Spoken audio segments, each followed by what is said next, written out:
Okay. I can't get up if I sit in the chair. Is that an agenda set with members? Do you have an agenda? They should have all. Oh, that's good. How about I, yes, We need more? I have one. You can take mine. You can take mine. I don't need it.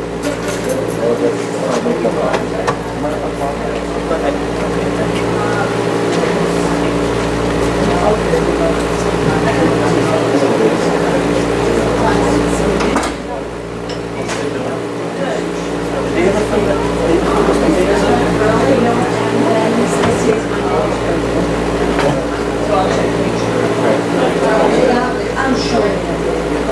Well, they forgot on Friday, on Thursday. So I got them on Friday. I said to him, fill them up. Oh, yeah.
Good evening, everyone. Welcome to tonight's regularly scheduled council meeting at 6:04 p.m. Clerk, please call the roll.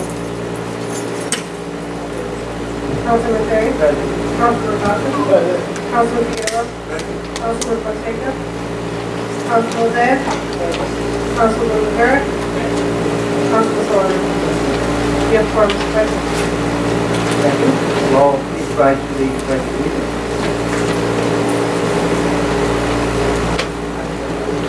United States of America, and to the republic for which it stands, one nation, under God, indivisible, with liberty and justice for all.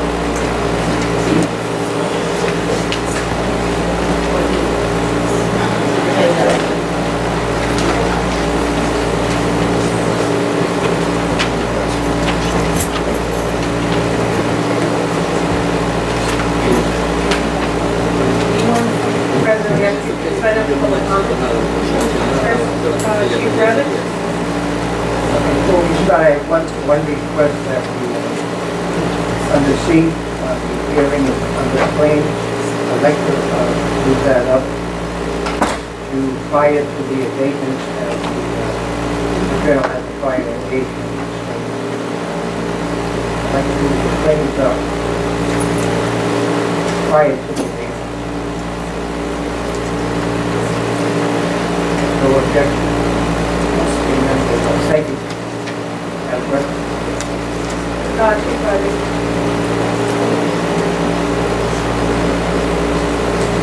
Good evening, Council. This is Chief Bradley from the Fire Department, also resident 555 Hunter Street. Tonight I'm just here, just a little public safety, so that as you're walking around your districts, when you see something with your constituents, you can kind of point it out to them. We all know that warm weather is a great time for grilling. We have some real concerns about people having grills on porches. This definitely causes a very serious problem. And it's at least a couple of times a year when the fire department responds to a porch fire, which is caused by a grill. The pretty good rule of thumb is that you tell everybody is that if you're cooking and you look straight up and you can't see the sky or the stars, then your grill is in a bad spot. There is an ordinance on the city's books that says it should be 10 feet from anything that's combustible, which means anything that can catch fire. We do not go out and physically enforce stuff. We go out and educate people if we see them. Prime example, we were out on one street the other day, and we saw 4 houses that had grills on their porch. It's very, very dangerous for obvious reasons. It's very easy just to take it outside. When it cools down, then bring it back on your porch for safety reasons. The second one is that we see all the time is that when people put air conditioners, you ain't trust them. Nobody loves air conditioning as much as I do. You can either come by my office or come to my house, and you better bring a sweater. But the problem is when people put air conditioners, the portable air conditioners in windows that have go out to a fire escape. That poses a very serious problem for the firefighters and for the residents, because the window comes down on top of the air conditioner and there is a lift. People have a tendency to screw the air conditioner in a lot of times to make sure that it doesn't move anywhere, or they really wedge something in there. And then the fire, that's your way to get out. That's your emergency exit. You cannot push that air conditioner out. We have a difficult time if it's screwed in, just trying to push it in to get out. So we ask that if you have an alternative, please look for a different window in your room. And I know we hear the argument all the time that I only have one window in my bedroom. There are other alternatives. There are different types of air conditioners, but for safety reasons, we just ask that please think about that twice before you go and stuff an air conditioner in a window that directly leads to your fire escape, which is the safety with your main means of getting out of your apartment as well. So, thank you. Thank you so much. Thank you. And the cooler.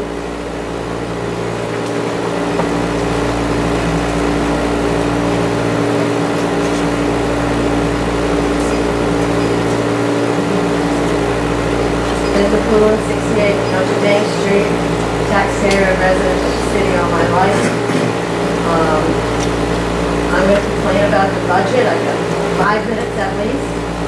And as far as I'm concerned, the budget has been before you. The salary ordinance that's before you, I did the research, taking a look at it. I think the budget is very unrealistic. I think with the city having $1 million surplus over the last several years, that the budget we have is excessive. There's no need for a tax increase.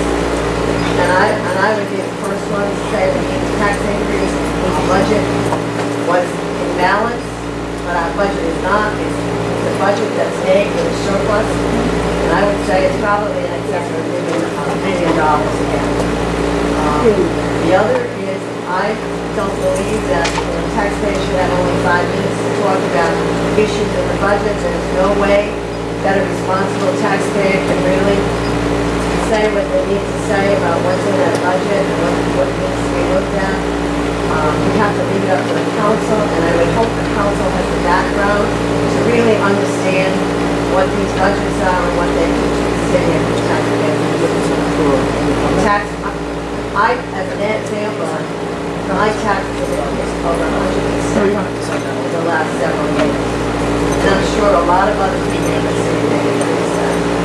And there are people in this city who cannot afford that. People who are renting. Read the paper on Sunday, they had an article on Providence and on what the rates of rents are, whether people can afford them or not, what they have to be making. Our people make nowhere near what they're making in Providence or other places to be able to start to afford the rents that the rents that are up. I have a nephew who's, recently went out on his own and, works, his wife works, but they're pretty much, living day to day, week to week because of what they have to pay for their house. Along food and other things and medical and everything else. So I think, I would ask to take a real good hard look at the budget, find some more room. There is room in this budget to do cuts, keep adding salaries to the budget that are not necessary. We cannot sustain those increased salaries over any period of time. As much as we'd like to, this is still Central Falls. We're not Barrington, we're not one of a lot of other cities where they can afford to. Central Falls cannot afford to be excessive. We need to be lean and mean to the tough to look at budgets and the money that we're spending.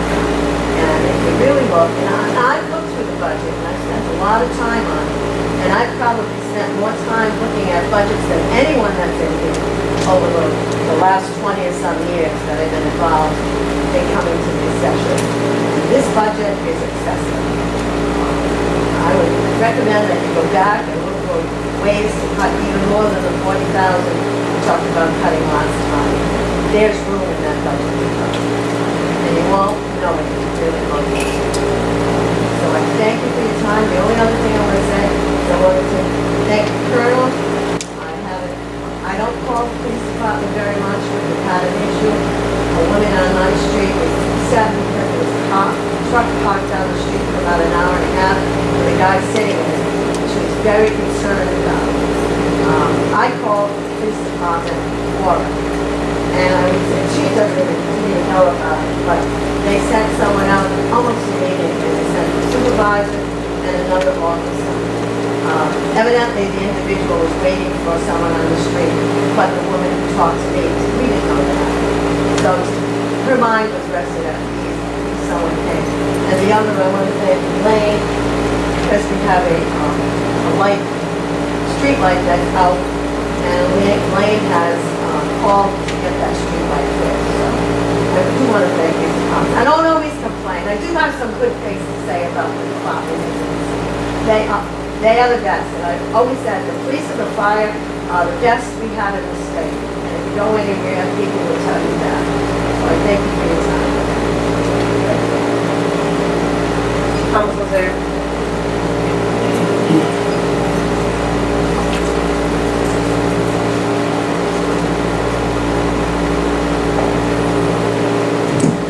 Thank you very much, Thomas Zia, 1072 Lonsdale Avenue. I'm speaking as a taxpayer. That's why I get up at this point.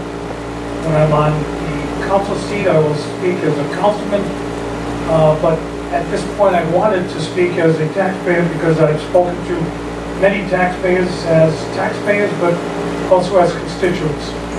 I agree with the prior speaker that the budget process does not allow the public to be involved in questions and answers. It doesn't involve the public to review the budget. It did not allow at the last meeting on the first passage of public hearing on each of the separate budget items to publicly ask questions open to the public. I've had some people contact me and complain. This is a deviation from what has happened in the past, and it's something that they do not like. I believe that the council and the taxpayers themselves should be able to appear at a public meeting, ask questions of the department heads, and get those questions answered. This process this year does not allow that. I would recommend between now and final passage that the council allow a true public hearing to answer questions. I also agree that this budget has excess money in it and that the amount of the tax increase, as we've seen cut in the last meeting, should be cut even further. I do not believe that we need a 1% tax increase. I do not believe that the budget truly is reflective of the equity that the taxpayers deserve. I think we should, as a council, review this and make some difficult cuts where we see.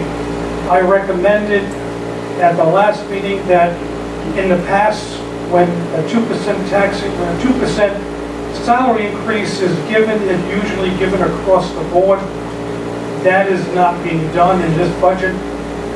Some individuals are receiving up to a $10,000 salary increase, which I, as a taxpayer, think is not appropriate. I believe a 2%, as the unions have accepted across the board, should be proper, and I support that. The budget itself, if we go through, There are many, many line items in the budget that can be reduced, and I think that's something as a council you should act on. Thank you very much. Jean Moore?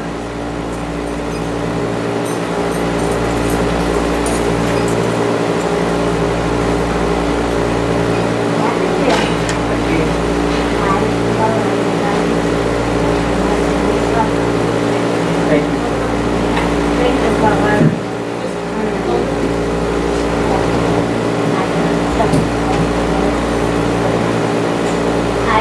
I broke my leg since I've been here last. I was trying to get well card, but the molecule and that's the truth. I fell over my chair. Doesn't look like it's broken, but I get it. But anyway, that's neither here nor there. Number one, I got good things in there.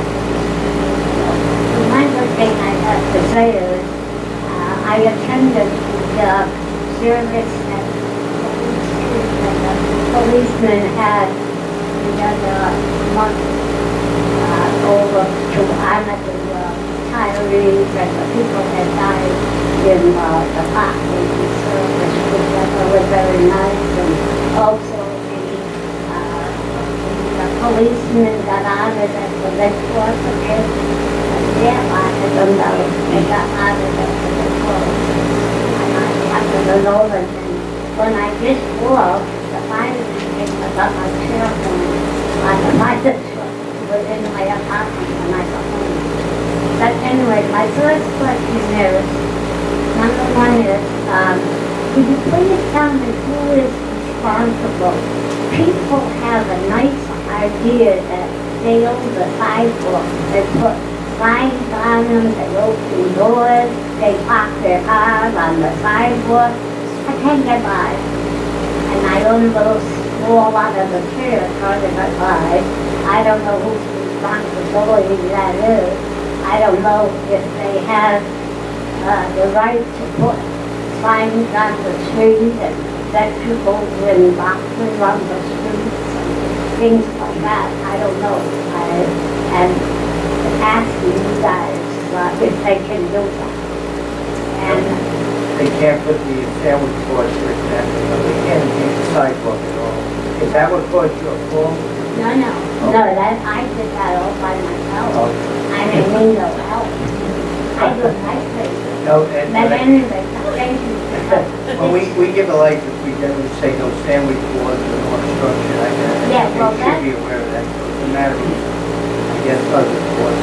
Yeah, it makes it very difficult to let people in chairs, wheelchairs, and walkers and whatnot, and also parking on the sidewalk. That I don't go for, because they're not supposed to, are they?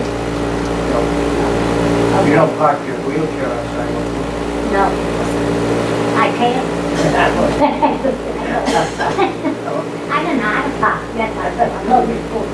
And the other thing is, I'm glad you were liking me on that, because the store on the corner drives me crazy. It's got the door open, it's got and the door open and the side, and they're right together. I have a hard time getting by, and if somebody wants to come the other way, and I'm coming that way, we're gonna crash. And I can do that by myself. Number two is, as I said, I thought it was nicer, like you were there, Maria, you were out of all the other people, so it's very nice. Number two is, I don't know. Pretty soon you're going to throw you're going to throw me out of here, but who do I have to talk to about the sidewalk? They are getting atrocious. Now they're even getting worse. I don't get nowhere either. I wish somebody could tell me who I have to talk to, because they get grants for park, grants for this, that, and nobody does nothing about the sidewalks, and they're terrible. I mean, I went to Dr. Gibbons the other day, and I was boy, did I go on the sidewalk. like a it's like an obstacle course. I'm bumping and bumping and it's very hard. But anyway, I wish somebody would come in and enlighten me, tell me who I gotta talk with, to see if we can do something about it. I know to you people, it probably doesn't seem like a big deal, but to us people it does. And I also wanted to talk about the idea now that it's summer. I think somebody had brought it up a while back. The mayor or whoever did it, they had the bags to put the dog poop in the bags. It's all over the street. And I know that was talked about before. And that's very bad, you know. Now it's summer, it stays there. It's right on the bottom. If you can't see, you're going to be in trouble. But that's not good either. So anyway, that's the third thing. But I also wanted to say that streets are looking, sidewalks rather, the trash and that is looking very good. The big cans, where they have a nice, I'm all complaints, but I don't know what I'm going to do. If somebody would either tell me what to do, or I don't. I'm gonna tell you, I called City Hall last week, asked for the chief of staff, if you can find the area of the bad sidewalks, is it Washington Street? If All you have- over. if you could have, Broad Street if you is could have specific and, broad, Broad Street. Josh, But I'm sure will be glad to look into it. Josh, it's just 727-7400, and then it'll go through a litany of departments. Yeah, Broad is terrible. Beside the road, I'm scared because I'm a one-handed driver now, and I'm not supposed to drive with one hand. No, But anyway, it's hard. you don't to get text while around. you're driving, do you? No, Cell phone. I don't have a text phone. I got a cell But, phone. in all seriousness, Josh would, I'm sure would. Yeah, Josh does a good job. I remember him before. Give a call, then I'm sure he'll be glad. Okay, Josh is out and okay, I have to keep quiet now. Sorry. Get to go. Put you on the spot. Get the more important things. Okay, thanks a lot, everybody. Thank you, Gene. Thank you very much.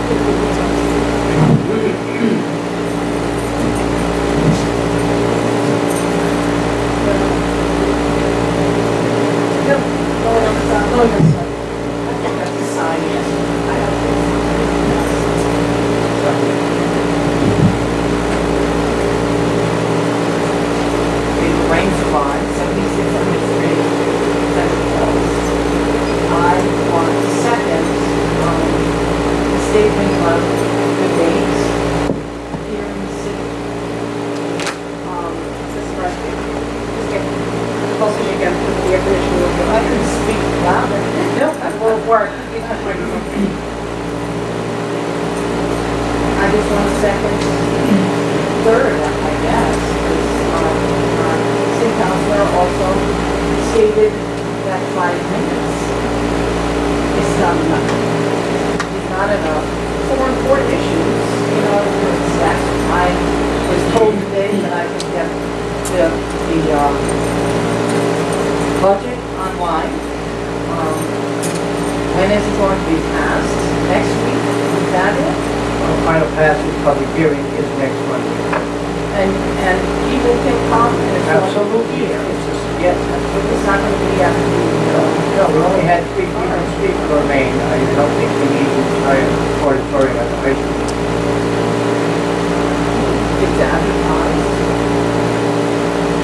Anyway, the debate idea, cycling debate. I know the fellow, the other day, the only hearing, they gave 7 minutes. Can you believe that? A state senator being allowed only 7 minutes to ask questions. That blew my mind. I know the state has a 3-minute limit on hearings, and hearings are all 5 minutes on something as important, and I don't know how strict the budget is. So I just want to say that. Thank you very much. Thank you.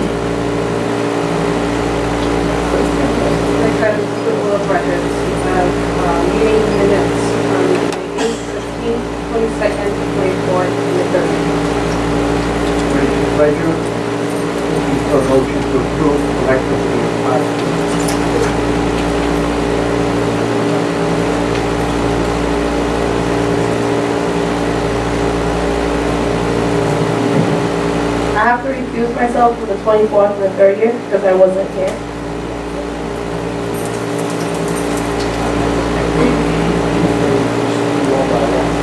You can, sometimes we go collectively. Go ahead, do one, fine. This one, let's see, 2017.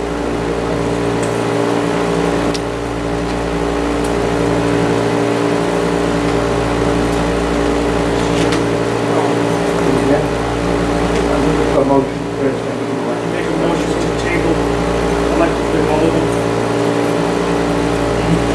A motion by Councilman Zed to table all the minutes of previous meetings of meetings before you collectively. Is there a second? Hearing none, seeing none, motion dies.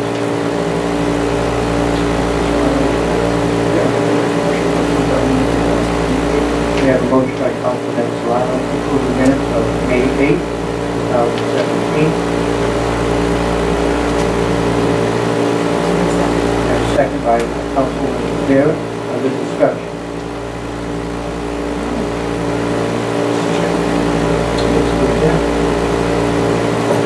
Mr. Chairman, I will, not to be repetitive, my comments are the same for all the minutes. The minutes I requested in the past that they be reflective to include all discussions, especially from the council and all questions. They do not. I requested during the meetings that the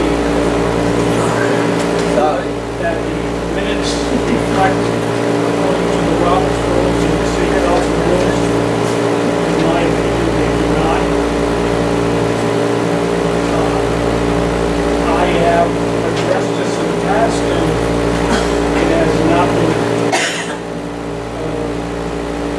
been favorably looked on by the other members of the city council.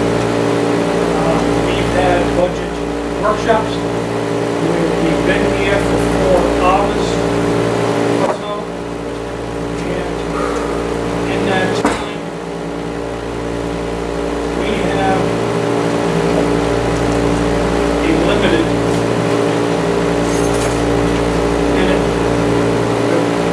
hardly any discussions or questions. At each of the meetings, I've asked Laurie a variety of questions of each of the department heads.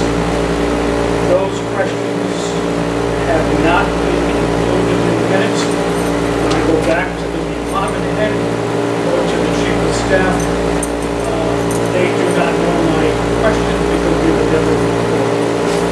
If we are going to have a reflective meeting by a minutes, they should incorporate each councilor's discussions, questions, and the following answers. These do not. And as such, I cannot vote on any of these. I would recommend that it be returned and done in proper form, and I'll be voting no on each of them. Thank you. Thank you. Anyone else? All those in favor signify by saying aye. Chair votes aye. Nays? No. Hearing, one nay, thank you. So moved. Thank you, Councilman. Meeting May 15th. Motion by Councilman Fonseca, second by Councilman Rivera and Councilman Solano. Under discussion. Hearing none, seeing none, all those in favor signify by saying aye. Nay. Chair votes aye. So moved. May 22nd, May 22nd. Motion by Councilman. You know, I think that I got. Second by Councilman Fonseca. Councilman Scott. I think that going forward, particularly in the budget workshop meeting, it would make sense to at least include the questions that we ask. We would have to have the answers, all kind of delineated there, particularly for the public who is not present. I think it would be useful. It's my point of view, not necessarily what's Councilor Kelly. In that regard, I agree.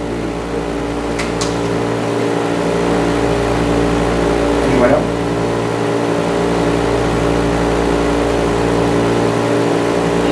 All those in favor signify by saying aye. Chair votes aye. Nay? Nay. So moved. Next up.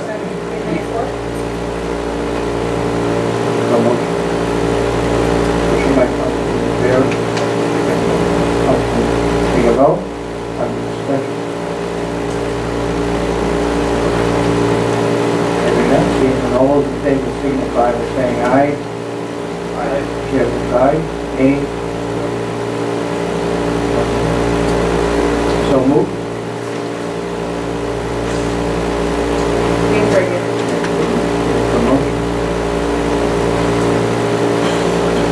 Motion to approve by Councilman Rivera, seconded by Councilman Solano. Under discussion. Hearing none, seeing none, all those in favor signify by saying aye. Chair votes aye. Nay? Nay. So moved. Thank you. Mr. Chairman, for the record, I request that pursuant to our rules that all discussions be included as they should have been included for previous meetings. I request that be also in the future.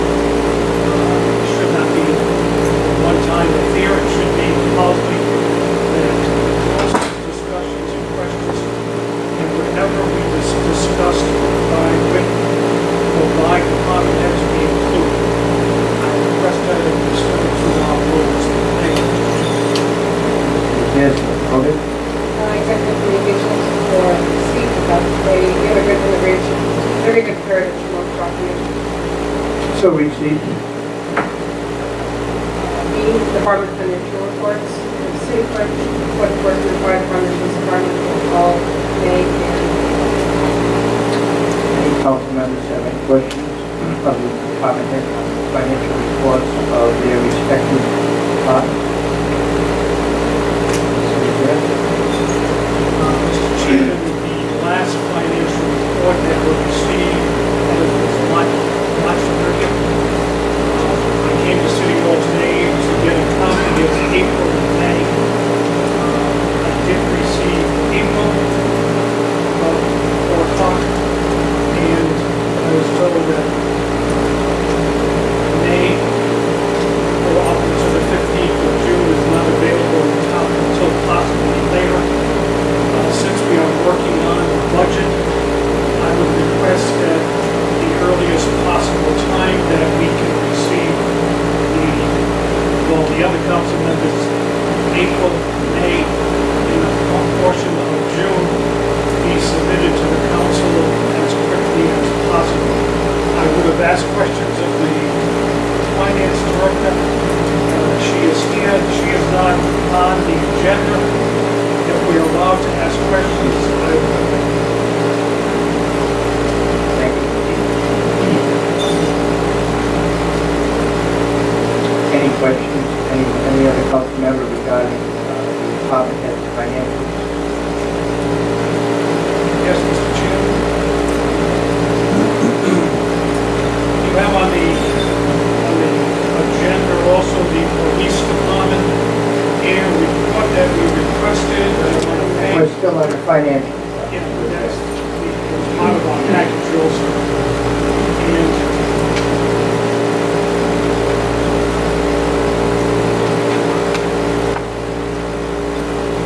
This is April and May financials.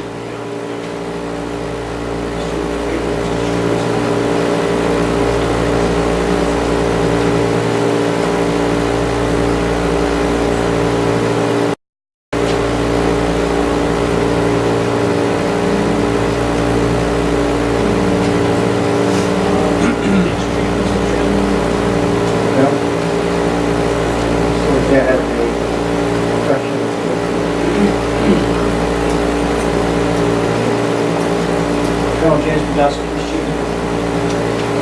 Thank you, Chief. On your report, Chief.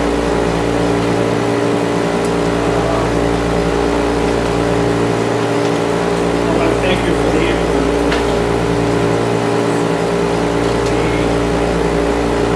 The reports that we normally get, Chief,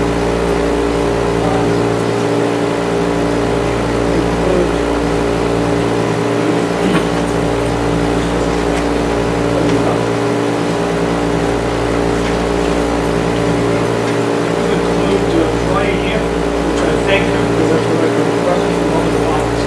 Also, I'm amazed that the calls logged the year, Chief, 11,732 as of this date, 2017, compared to 9,888 all of last year. Is that correct? Year to date. Yeah, well, it's year to date. We're still running ahead almost 2,000 calls, so. Correct. From 2015 to 2016, that was last year, significant reduction. And 2015 was a big jump. We were categorizing our calls, documents, numbers spiked, and they went down. We expect them to stay pretty much the same throughout the year, except times where we have proactive enforcement measures, we get additional funding for grant traffic enforcement, those type of things going on, we're actually raising our numbers. So when the numbers that go up from last year, probably shows that we can more proactively than we had just year-to-date this year, last year. Chief, also, I put a, saw in the press in this last year, Constitution list, where you showed one here. We are having a sting next week at some point in time, so we're playing when that's going to be. There's been none throughout this year, up there,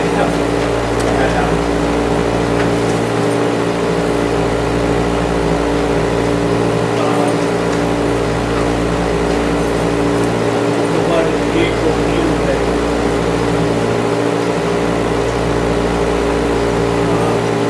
I also just got a question, the animal control violations. We have a animal control officer, on the land chief, they're busy. How is that working out with the school? Animal control work that we're doing? Yeah, That's K-9, it's K-9 dog. Kingdom. That has nothing to do with the animal control. Talk about each of those, the animal control officer, operation, where are we bringing animals? The animal shelter, Talking, do you have a contract with them at this point? we haven't agreed. Agreement? And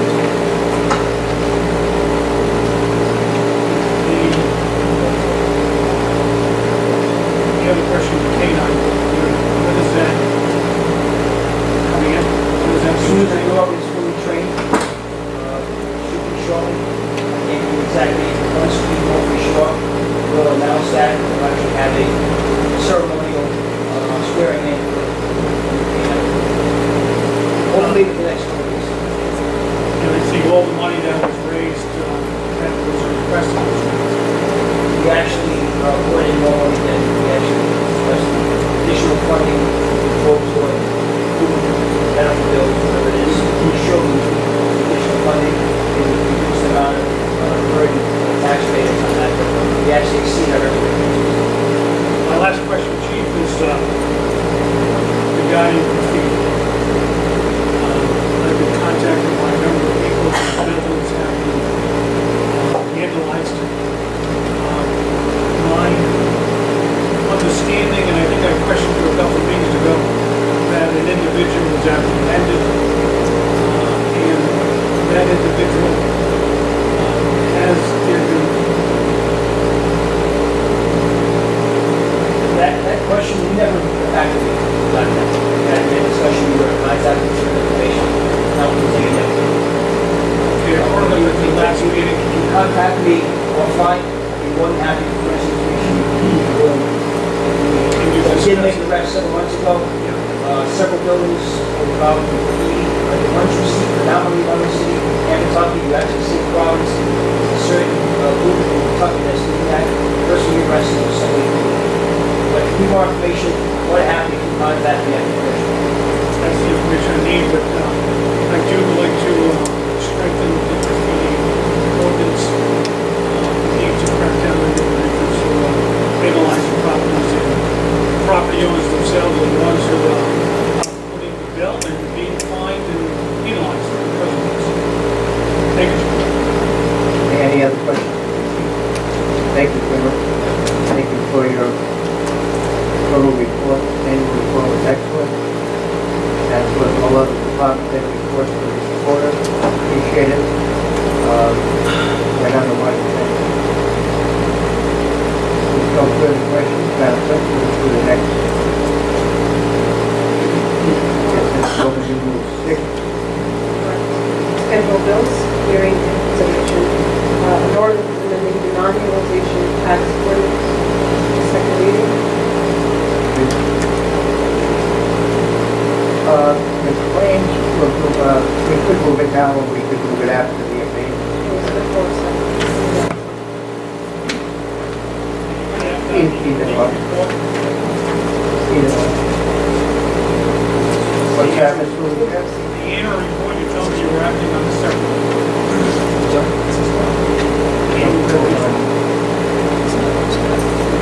You spoke on it, but you moved it back. That's what you were talking No, about. I began just because Mr. Chairman, but you said we're. You were talking on I- the annual report. Let's go to the annual report. And Paul's police report. These other ones, trash. Any questions in the journal? Any further questions regarding just the annual report? Hearing none, seeing none, so moved. Next item. Schedule bills, is an ordinance amending the non-utilization tax ordinance. Anyone in the public wish to speak? Public hearing is now open.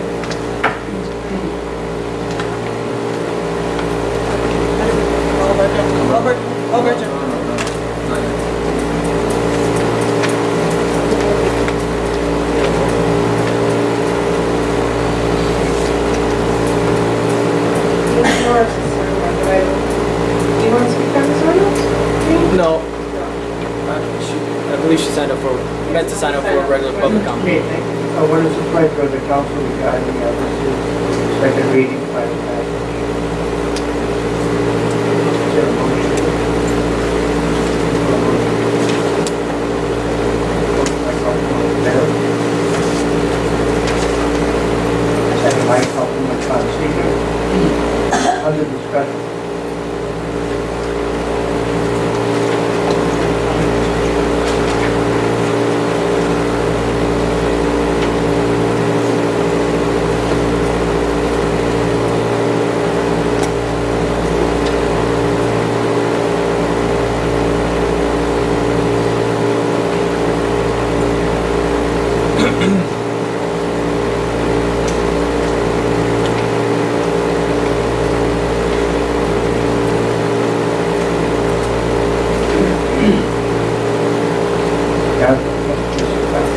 So, on page 3 of the amended ordinance, I worry a little bit about vague language.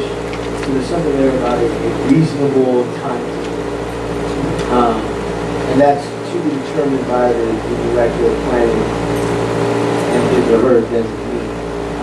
Do you guys want to speak to, or maybe the director of planning would like to speak to kind of what they would see as an appropriate timetable for some of these? I know, for example, when we talked about the landing and we were very specific about the year, because that's, when they would essentially be receiving this tax break. And so what do you see as, what would TC or the writer, sponsor of the ordinance, see as a reasonable time? Here, or actually, that means, to speak to that language. The language is taken from, there's a state law which allows cities and towns to collect this additional tax if they convey the property. Our ordinance was out of compliance with that section, so we copied what the state law provides in this section. law changes that phrase, reasonable time. I would assume please have a discussion as to the discussion.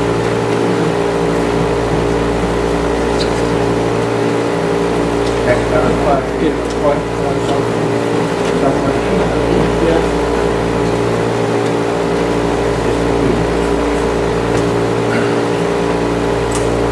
there, thank you.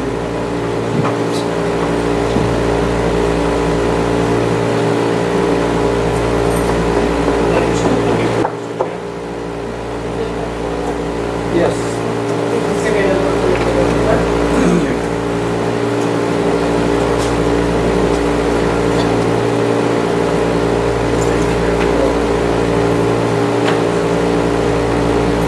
Sorry, I just received some of this material today, so I was trying to get. The ordinance was in your packet last week, that's the statement that was in your packet last week. Renee and I give it to you. That's the same. So second reading, first reading.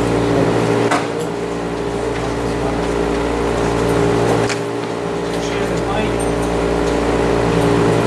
my concern is that we are penalizing property owners with additional taxation. Something these properties now being reduced. In that respect, Mr. Chairman, we have a property that's on the agenda today for debate. The recommendation of the administration plan is to abate the taxes. I don't think it's fair that we penalize people for not using their property and they are fined, we wipe out those fines. There is also in this, the restrictions that, this is the one that you cannot sell the property until you get clear. Title or is it doing a occupancy? Is that the right? I know I read it, I'm just trying to go with the base of the street. Or is that on the nuisance board? The tax shall be in addition to any other taxes authorized by the general boards. And that is a $10 for each 100 fine for non-utilization. That's in excess of the tax rate. And that's a steep cost. I can understand the city going after vacant property owners, and I fully commend and encourage them to do that. But to add the additional tax, I am not speaking. I think we have avenues that we can address to go after property owners in municipal court, housing court, fines, to tax them on them having a vacant property solely for that reason. $10 on 100. It adds up to a lot of money. I hope that we can reconsider that. Thank you. Anyone else? Roll call, sorry, Councilman. I want to respond and clarify with the public and the council that the abatement under consideration today is not for the owners of that property. It is so that that property can now switch hands to new owners who will renovate it and use it and make it a taxable property. I say that to say, you know, the existence of vacant and abandoned property affects all of our essentially real estate valuation by lowering it because it makes your neighborhood look like trash. It specifically says that it would be littered with trash and obviously abandoned. And I think that if someone is not taking care of their property and essentially causing a nuisance to the neighbors, I have no problem with taxing. So hit them or use them. So I am supporting this. Thank you. Anyone else? Roll call vote? Councilman Perry? Yes. Councilman Acosta? Yes. Councilman Figueroa? Yes. Councilman Fonseca? Yes. Councilman Lozay? No. Councilman Rivera? Councilman Solano? Yes. Gary? Thank you. Next item. An ordinance amending the economic expansion incentive program, second reading. Also second reading. Anyone have public hearing on open? I want to sign up. No, that's, thank you. Is there a motion? Have a motion by Councilwoman Thompson.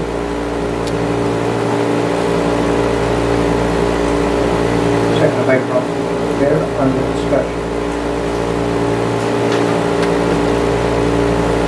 Can I ask the, just from the, to give us a brief overview again?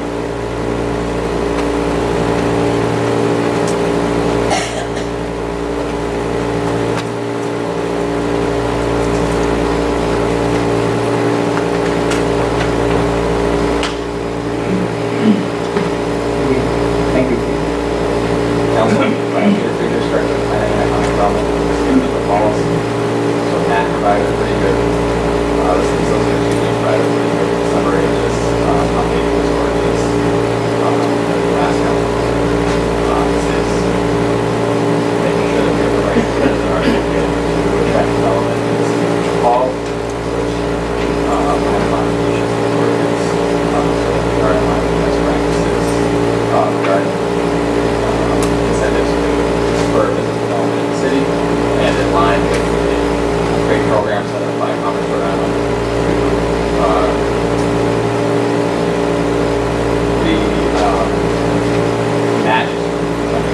to match or recover some of the funds lost in the tax agreements at the municipal level. So this ordinance will allow us to eligible for a partial reimbursement from Commerce Rhode Island, for tax revenue. As a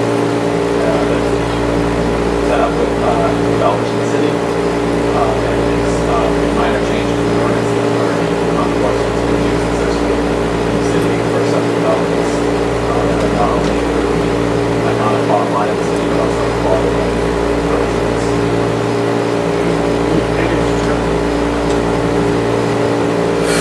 Can I ask the solicitor, practically speaking, how this is different from the ordinance or something now? So in practice, how will this impact the traction of current tax incentives? The difference is that it gives the finance department, more flexibility in the conversations with those who are trying to bring businesses to the city, and how the plan operates. The way the plan will be written is very rigid. My understanding is that these changes will allow them. So let's say a developer wants to renovate a building, they want to do phase 1, phase 2, and phase 3 of the project. This will allow them to phase in and have the numbers. But the key here being that both the planning director from the is it good for economic development and the finance director from the is it smart fiscal policy of the city, they both have to sign off on it. Anyone else? Hearing none, seeing none, clerk, please call the roll. Councilman Terry? Yes. Councilman Acosta? Yes. Councilman Figueroa? Yes. Councilman Fonseca? Yes. Councilman Zed? Yes. Councilman Rivera? Yes. Councilman Swan? Yes. Motion carries. At this time, can I ask that we stop on the ordinances and get to the hearing? I believe the Colonel has previous engagement that we'd like to get to, so without any objection, we could just jump over to the plane. The officers here also, and then we'll get back to the rest of the ordinances. It's going before the meeting here. We have priority. Item 7, C. That is correct, and I thank you, Councilman.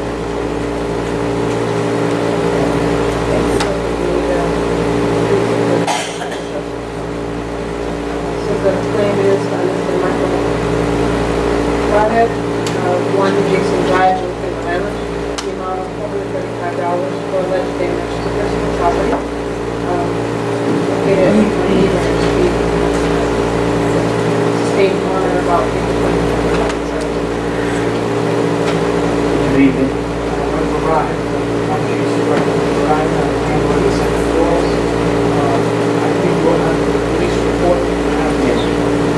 you look at the police report, it just says that the police got a call, 4 males, possession of firearms were inside the first floor unit, but upon arrival, the officers forced entry, and I guess turned out to be a crank call, so basically that's itemized bill. I also gave you some pictures to see the damage that was occurred. Basically, that's the first floor unit versus the Any questions about it? I think we have an officer's report here. Carol, going to speak out.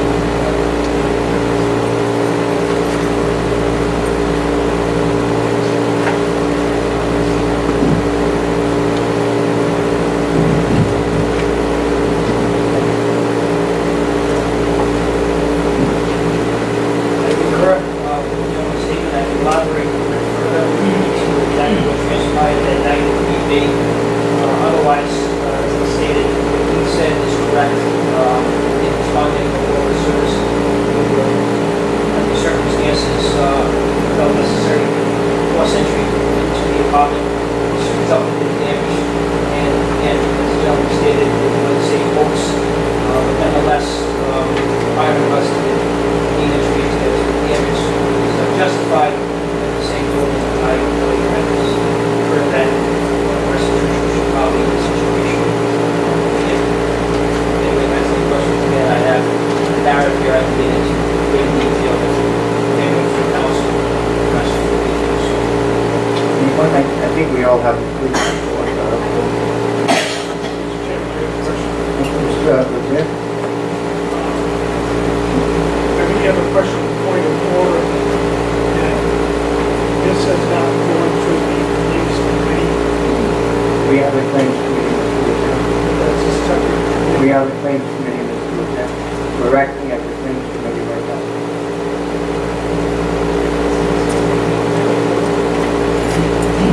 Any other discussion? Jonathan? I have a motion by Councilwoman Fonseca. Is there a second? Second by Councilman Solano. Now on the discussion. Any questions for the colonel? Yes, Mr. Fonseca. Thank you. Mr. Acosta. You have a question for the colonel? It seems simple, but they knock on the door. Do you have the narrative in front of you? Yeah. It says that they had a male, they identified, and they were instructed to force entry. There were 3 juveniles there. So it was just unclear, just in terms of like standard operating protocol. I know this is now probably the second one we've heard in the last few months of forced entry. I think the first one they were granted entry by the owner of the home. But yeah, that part's just not as important. I can get into quick detail. Criminal investigation was conducted. Also, working in many companies that synopsis of the events. On April 25th, 2017, at approximately 7:11 p.m., dispatch when he received a 911 call, a registered call from male caller, who identified himself as Mark Fielder. The caller stated he was inside the residence at 99 Grand Street. First floor by 4 men wearing black masks, all carrying firearms, with attempted to break into his home. Dispatch put the caller on the line while she simultaneously dispatched all available officers to the residence. Sergeant Beatles, who was in charge of the shift, maintained radio contact with the dispatch and request position units to perform a perimeter, confirm both the address and the nature of the call.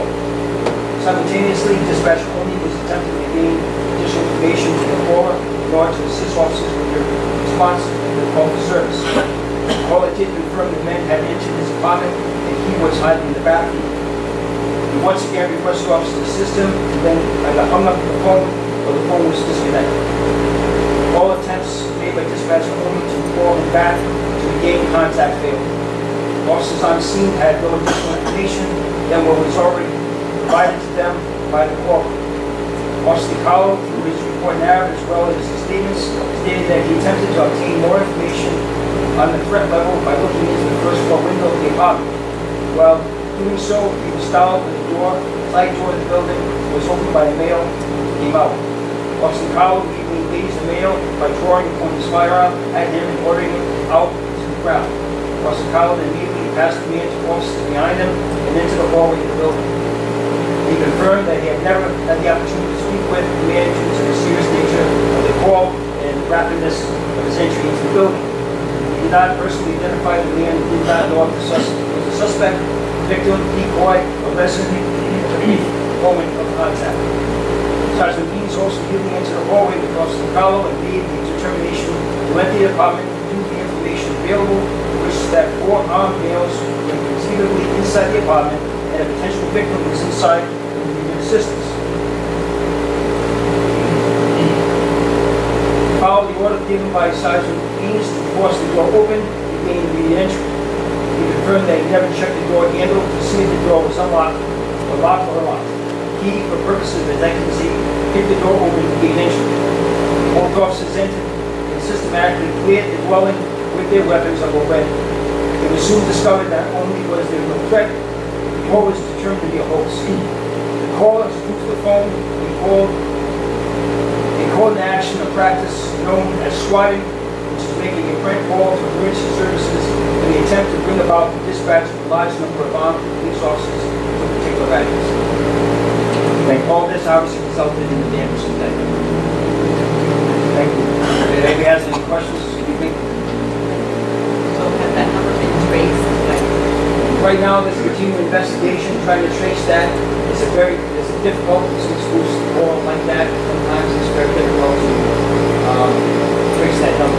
Actually, I have Detective Lujo here, which actually went to a training to deal with that, and we can probably get into more detail if anyone's interested. He knows a lot more about that than I would like to have to speak. Mr. Chairman, as Councilman Acosta mentioned, in the last couple of months, we've heard 2 individuals, property owners, that come before us for reported damage caused by a police officer. What is, because of this situation, ongoing, what is the police department's policy regarding this type of force use? We follow department policy and any applicable laws. So we actually operate within the confines of state, federal laws, and our department policy. Which are our policies are all best practices policies that are utilized nationally. We were well within our rights legally, and we did follow our policy. Are you recommending that the city is liable or should pay this money? There's no other action, no other way we could have acted in this situation. So I would, in my opinion, On no fault of the owner. go forward with it. Thank you. The only final thing I want to say, if certainly I'm going to vote yes, but if there's a chance that we could recover the following a procedure to some way, somehow find out where that prank phone call came from, I would like to see the city pursue that person that, certainly that made the prank call. So if we could ever find out, I think, then perhaps the city could go after that person. That's all I basically have to say. Anyone else has anything else? I'll ask for a roll call. Thank you. Correct. Roll call vote. Can I just add Oh, that sorry. if we do determine who this person is, as likely as it may be, in addition to any criminal charges he would face, he would have to be arrested. That's correct. Motion carried by one. Councilman Perry? Yes. Councilman Acosta? Yes. Councilman Figueroa? Councilman Fonseca? Yes. Councilman Jose? Yes. Councilman Rivera? Yes. Councilman Solano? Yes. Carries this vote. And thank you, council members, for jumping over to that hearing. And, we continue on the ordinances. While we're on the abatements, We're now on the abatements, Mr. Legere, we're going through the ordinances. We have to go. I think we're on that C. An ordinance creating and proposing some task force and amending the city ordinance relevant to nuisance properties. Question. Anyone in the public? No one has signed up to speak. I Actually, I was asked by Assistant City Solicitor about whether who's actually the chairman of the nuisance task force. The major difference is that it comes to do with the time frame. They just struck the words 2 or more violations within a 24-month period, which scratched that out.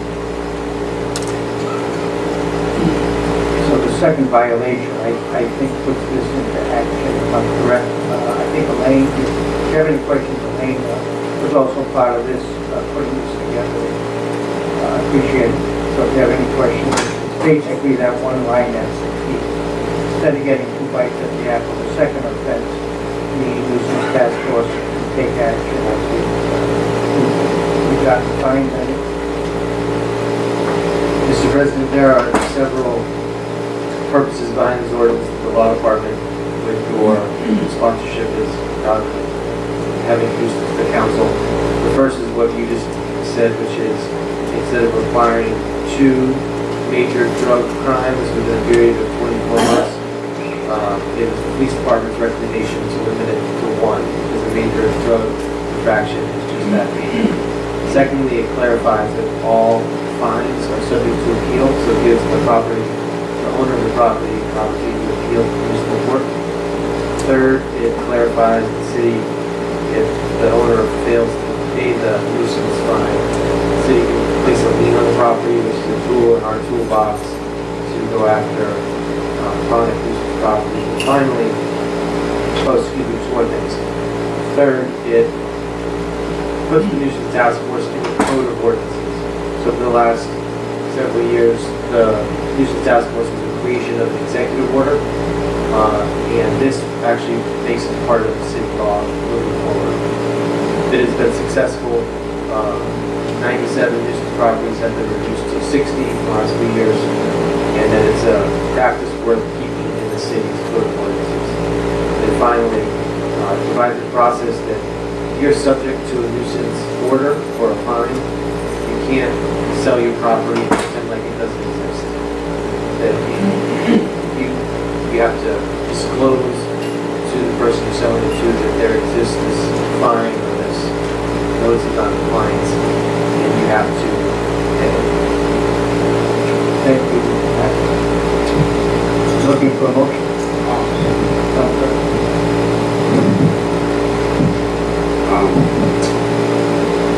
I just have a question. I've been asking the Weber about the updated list for the nuisance task force for almost a month.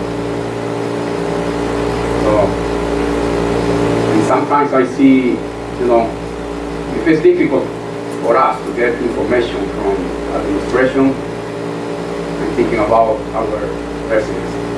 Is there something that I have to do to get the updated list, or what should I do? I will email the full council the list by tomorrow morning. I apologize for that. Looking for a motion. Motion by Councilwoman Rivera, second by Councilwoman Carrasquillo. Any further discussion?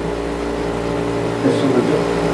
Yes, Mr. Chairman, I do approve of the appeals being specified in here to our local housing court or a court of competent jurisdiction. One of the concerns I had is what I raised earlier, the citation. What's that?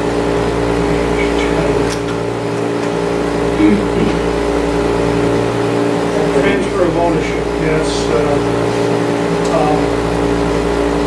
Besides having the notice to the property owner, they also would have to contact the correct compliance order or notice of violation issued by the code enforcement official shall be furnished to the DC, acknowledging the receipt of some compliance order or notice of violation, and fully accepting the responsibility without condition for making the corrections or repairs required by such compliance order or notice.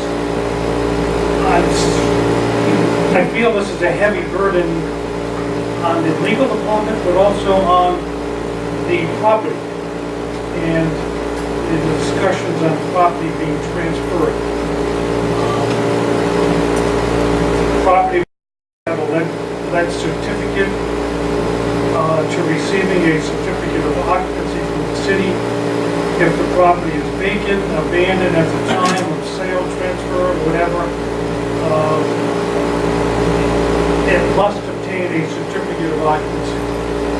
It's creating a great deal of hurdles. If we're going to require a certificate of occupancy, then before it's even sold, it creates an undue burden. I think the process, sometimes we try to make it too difficult, and especially as I mentioned in the past, earlier in the meeting, regarding the abatement that's coming up, that was a vacant, and the recommendation now is to wipe out the taxes. Intent should be that if somebody is violating, then they should follow the procedures, but they should be clear-cut procedures. This is a burdensome procedure to buy an abandoned property. Many of the properties that have been abandoned and sold have been sold to nonprofit organizations, and the city at that point wipes out the liens, wipes out the taxes. I'm not supportive of that, Mr. Chairman. Is there any way of streamlining this transfer process, Mr. Solicitor? This ordinance really closes a loophole that we've been struggling with, which is people will buy properties and continued code violations don't get addressed. And we looked at best practices in other municipalities and discovered that other municipalities don't allow that to happen. To break the cycle of vacant abandoned property, you stop it at the moment of sale and say, no, if you're going to sell the property, you have to either correct the problem now, or you have to disclose it to the buyer. The buyer's got to fix it within a reasonable time period in cooperation with the city. The goal is to say that vacant abandoned property is unacceptable in the city of Central Falls, and we're going to create more tools in our toolbox to address it. Thank you. Anyone else? Roll call vote. Councilman Fair? Yes. Councilman Acosta? Councilman Figueroa? Councilman Fonseca? Councilman Zay? I have some concerns about this. Councilman Rivera? Councilman Solana? Yes. Motion carries. Thank you. Next item is the ordinance amending chapter 36, traffic and vehicles. So introduced. Item E, an ordinance creating the Road Paving and Utility Accountability Act 2017, introduction. So introduced. Item F, an ordinance pertaining to the salaries of department heads and others in the debt service is first reading and is continued to 2017. System and motion on the reading. We have a motion by Councilman Rivera. Again, the ordinance in front of us pertains to salaries, department heads, and others. Second. And second by Councilman Solana. Under discussion.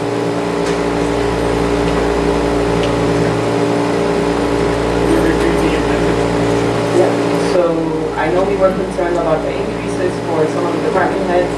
I requested a meeting with some of the department heads, the mayor, the chief of staff. We reviewed them. I agree with the increase for the director of the Parks and Recreations and Planning. I did not agree with the increase for the assistant director of court enforcement, and they have agreed to bring down his increase $3,000. That would be the amendment. And this after comparing with other cities, what they get paid. Thank you. Any other discussion? Hearing none, seeing none, roll call vote. Councilman Fair? Yes. Councilman Acosta? Yes. Councilman Figueroa? Yes. Councilman Fonseca? Councilman Zay? On first passage, I have Councilman Rivera? Councilman Solana? Motion carries. Mr. President? Thank you.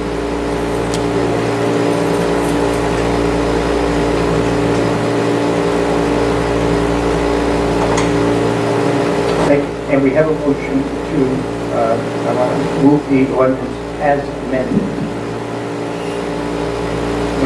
We have a motion by Councilman Solano. Second by Councilman Fonseca. Any discussion? Councilman Acosta. If I have an older version, but one of my packets still has the old, It was one on your desk, on your table, that Council Rivera passed.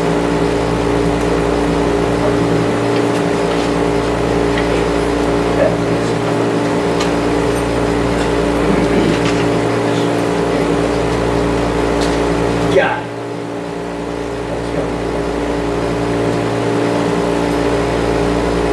Call vote. Councilman Perry? Yes. Councilman Acosta? Yes. Councilman Figueroa? Yes. Councilman Consent? Councilman Ted? I'll vote yes on pass on the first passage. Councilman Rivera? Yes. Councilman Solano? Yes. Motion carries. President? Thank you.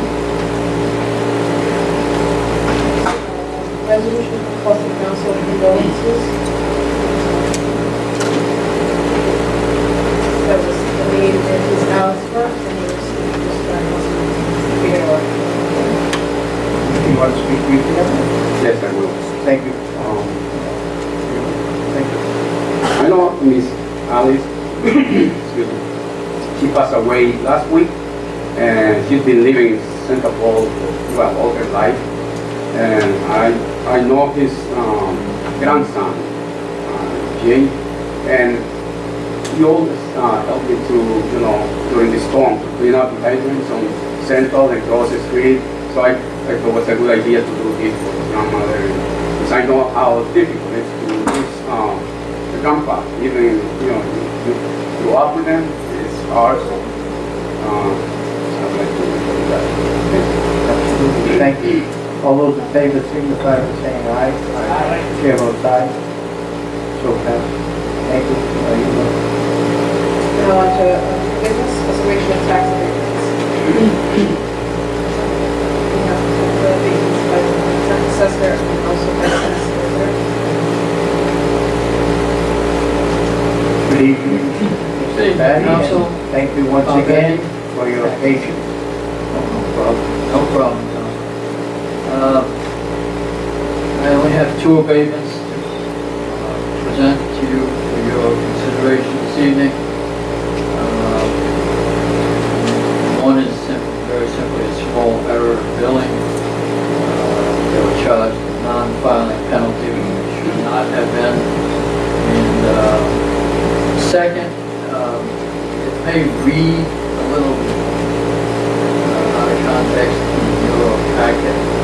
The situation is that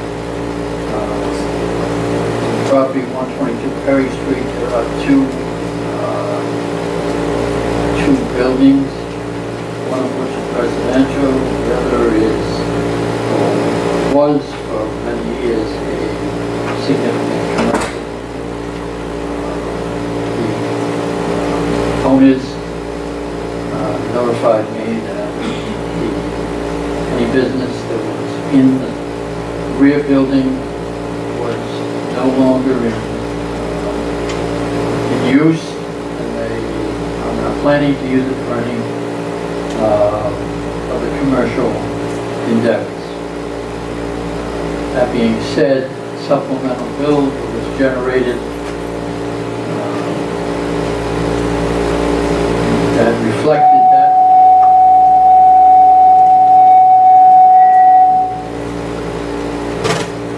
Reflected that building as being commercial. I was forced to remove that from the actual as commercial, and I'm assessing it residential as a large garage, which is what it is. Yeah, I think, wasn't there a lot of them? Yeah. It has been closed. Yeah, it is. So that, those are the only two that I have before you this evening. Do you have any questions?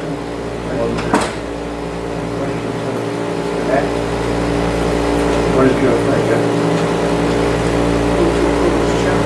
Motion to approve the abatements as before, seconded by Councilman Fonseca. Dan? Councilman Solano. All those in favor signify by saying aye. Aye. Chair votes aye. Nays? Ayes have it. Thank you. Thank you, Council. Thank you for your patience. Should have back. All in favor? Jeff? You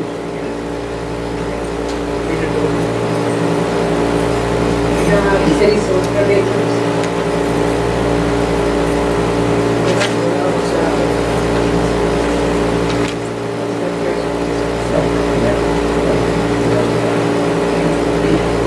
Mr. President, this is a project that the Solutions Task Force has been working with 26 Cal for the last year. The property was put into receivership, it was in municipal court. The receiver was looking for someone who would buy the property and live in it and increase the city's homeownership rate. They believe they have found a buyer. The property has sat vacant and abandoned for 6 years. There is no prospect of the city collecting tax revenue. And it is the law department and finance department's opinion that this abatement will allow the city to immediately see revenue because the property will be put back on the tax rolls and no longer be vacant again in next year. Thank you. Any questions of the solicitor? Mr. Chairman, I need to discuss this earlier. May I ask the solicitor, what is the process when a property is sold, that there are liens against that property?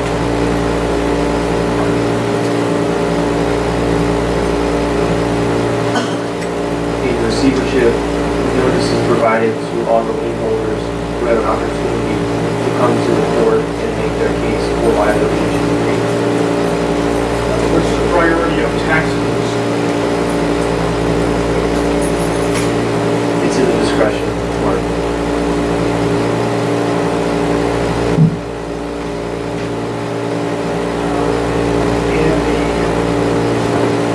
Mr. Chairman,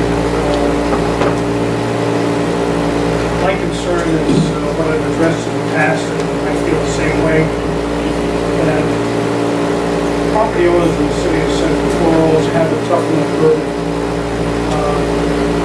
Ms. Foley was here earlier, and she just spoke that in the last few years since receivership, her taxes have gone up over 100%.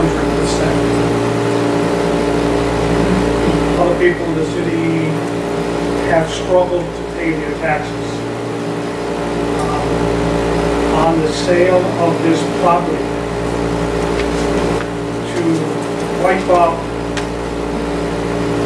I believe it's $31,680.57 city taxes, to sell it to someone to rehab or to live in it. I think I can't support wiping out those taxes when we're asking people to pay theirs.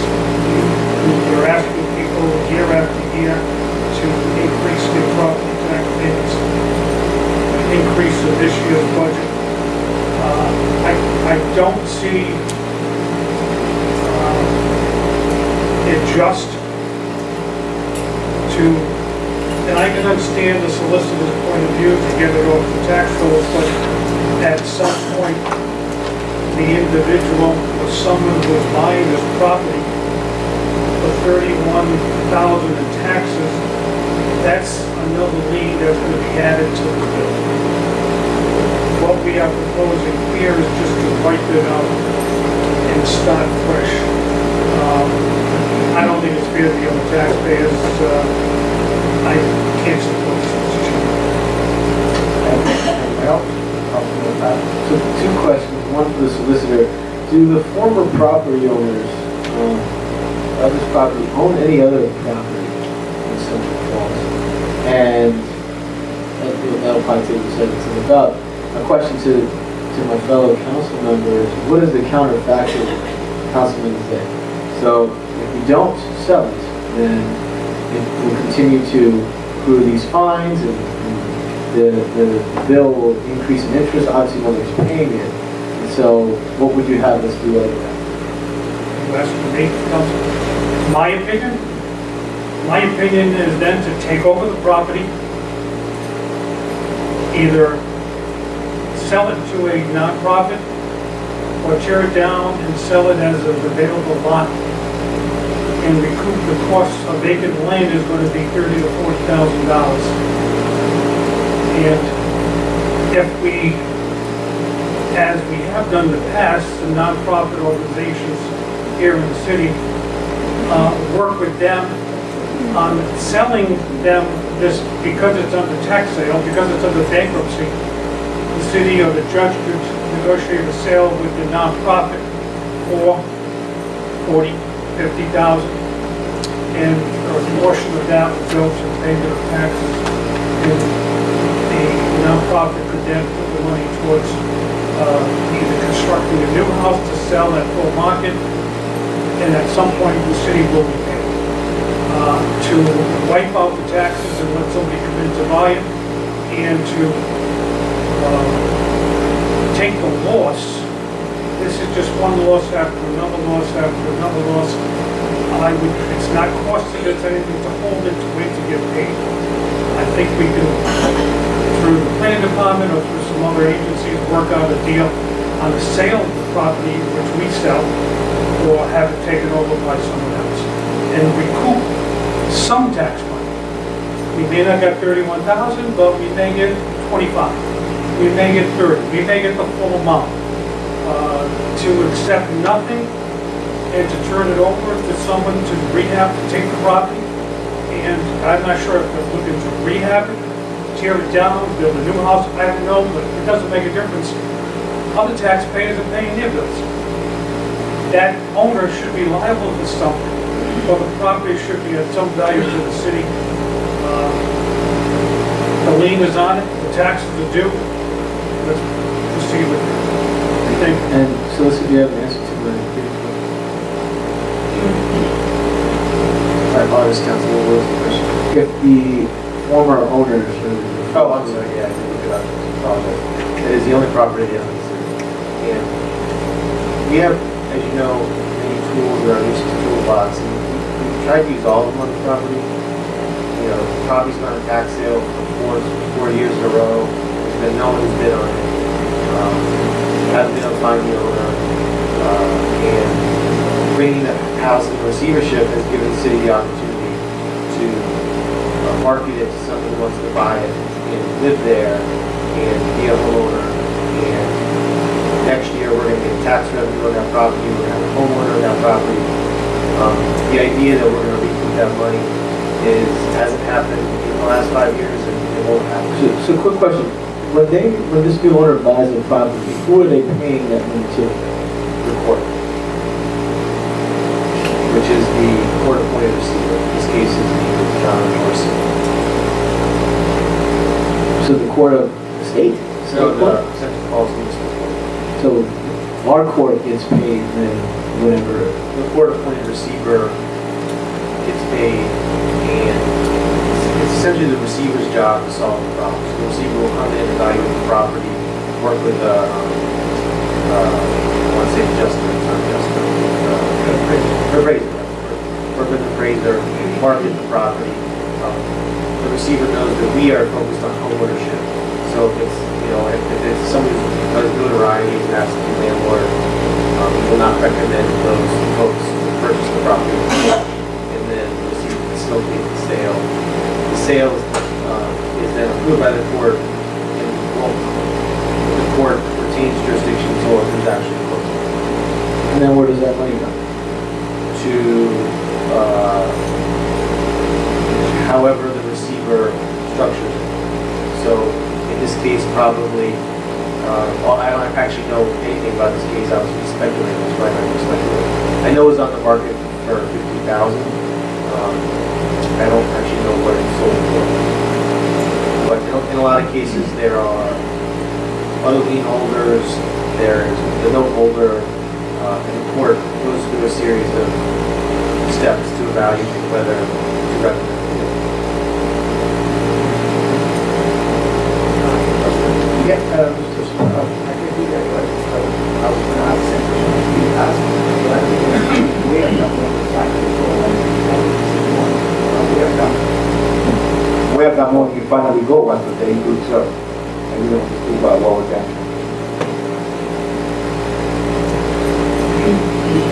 In most cases, some of the money will go to the bank, the note holder, who has the mortgage, and any other priority lien holders. So the city could certainly take the position that Mr. Lozay has, that we will step in front of other folks, and until we get our money, we will not sign off on the property being sold. The problem is the property will continue to sit there for year after year, and we're not going to actually solve the problem of being revenue on property or being a homeowner of property.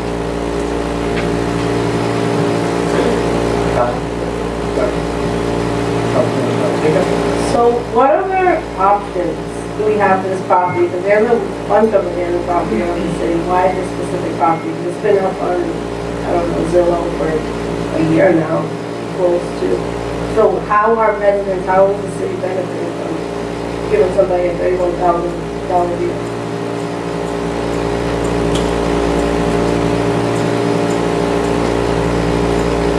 The goal of the nuisance task force is to take abandoned, blighted, useless property and get rid of it.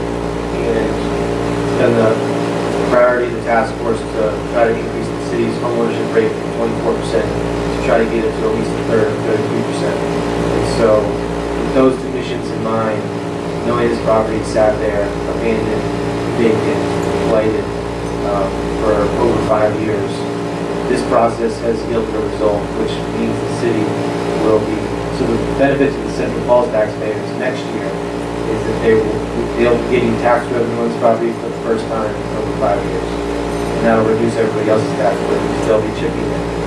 And also having another homeowner in the city who is paying attention to the street and caring about the schools and the small business climate as well.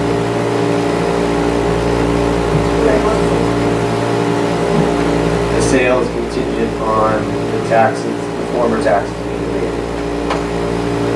So this is currently pending before the Housing Board in Central Falls. And do we have a motion? Mr. Chairman? Okay. As a solicitor again, responsibility. The city council's responsibility to the taxpayers. Not a person who's buying the property. I understand the idea, and I've always followed the concept of ownership. I've seen property being constructed with a limitation of 3, 4, 5 years of ownership, and as soon as that took place, the people sell the house and go. Are we talking about, is there a building on this property, Mr. Chairman, Mr. Solicitor? Yes, there is. And the status of that building itself, we say it's abandoned, but if it's in that type of condition that needs to be demolished, Public Safety Director,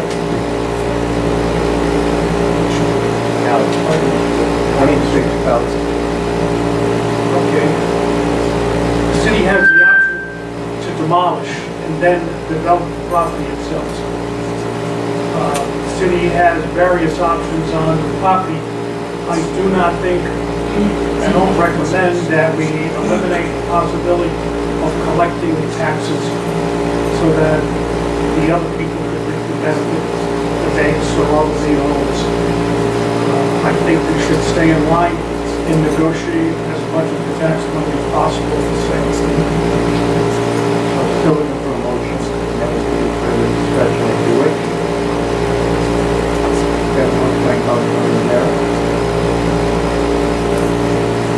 Is there a second? Got a motion by Councilman Rivera, again, under discussion. So let's look at both sides. The advantage to the city is that this property will be back on a tax roll, which it hasn't been for 5 years. The negative, I guess, is that we look like we could be last on the list of getting anything for the project.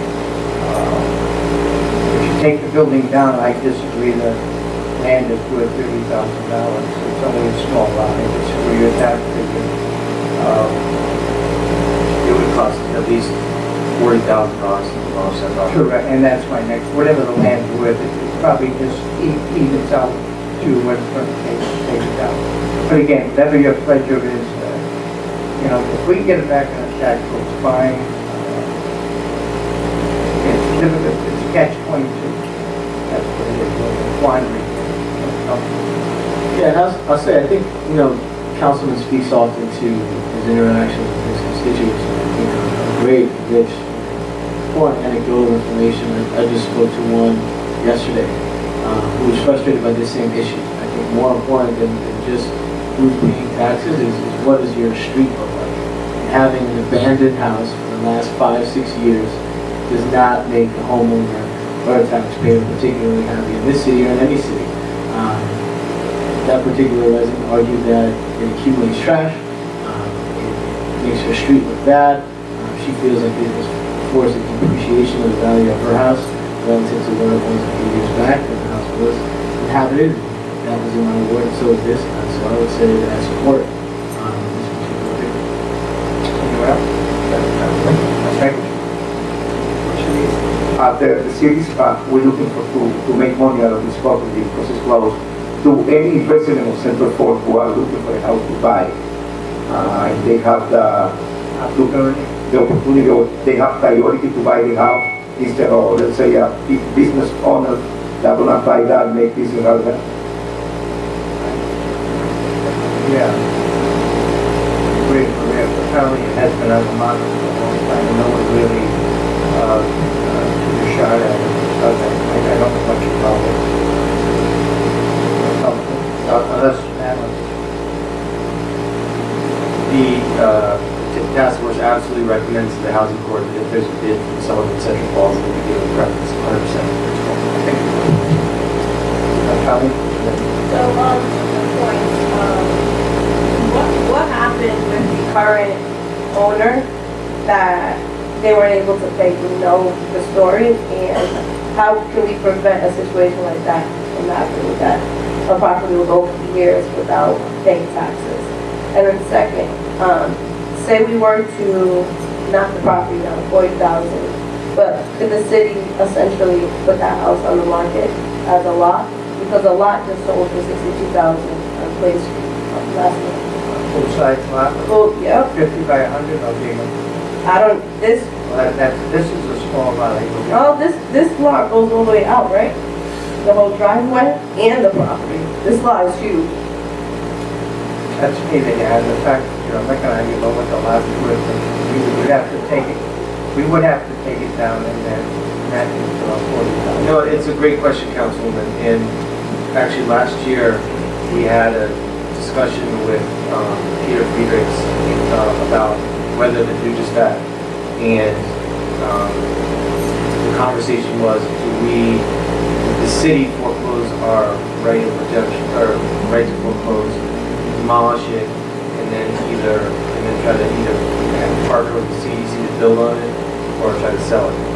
And ultimately, what the conclusion that we reached was, we're doing that process currently at 661 Pine Street, was that property that burned down.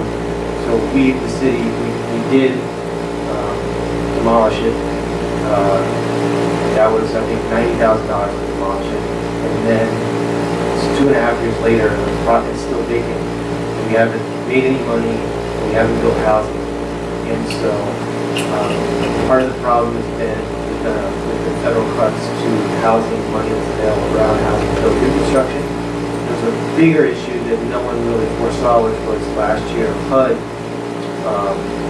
issued a report saying that you had to be a certain type of community organization to build, to get federal dollars to build housing. In other words, CDBG money, and Kentucky Simple Development didn't qualify. So there are typical CDC partners that build housing in the city. They were no longer eligible to build CDBG dollars. And so the decision was, let's bring it to market and see if we can find somebody who's willing to renovate it, turn it into ownership. So we won't just sit there abandoned, like 6 see what my street is right now. And that was the goal, and that's before you tonight. Quick final clarification, I was under the impression you guys already had a bid or an owner lined up should we pass this. If not, then what does the kind of promulgation process look like to get the word about this property once this is passed, to make sure that people do have a fair bid, so to speak? There is a bidder, and if the council approves this tonight, the court will approve the sale, it'll move to closing, and then you'll see renovations start to happen, and some of them, then we give them 6 months to make this happen.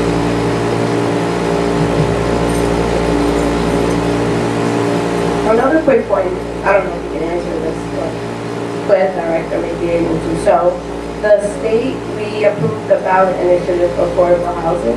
Do you know how St. Paul's is making sure that we get a piece of that? What, $50 million? I know that there were 2 pots of money. There was $10 million of money for urban revitalization of White, and that Brown Housing Ministers had fund. And they had a workshop 2 weeks ago on how cities and towns can apply for it. And I believe either this week or next week they're going to actually issue the application. And I know the planning department is coming up with 3 or 4 different projects to apply for that. The $40 million is not yet, the application is not yet out yet, but certainly the city will be applying for as many affordable housing projects as possible. Anyone else? Okay. My impression is that if we put this up to bid, you say we have only one bidder that has been solicited or came to the court. Has this gone out to many, have we gone out to solicit any other proposals on this? Has this been a public process? Is this, I mean, I just have a hard time granting an abatement to property rules taxes employees. Yes, this goes back to 2010, the taxes are old, and it's clearly a victim of the housing market, but it's a great question, and we put it out to bid through, it's not put out to bid, it's marketing. So the receiver hires a real estate firm, and they put it out. As Councilman Fonseca said, it's been for more than 6 months on the market. So anyone who either drove by, saw the sign, or is on the internet looking for property in St. Paul's, it's been actively marketed on the real estate market for 6 months.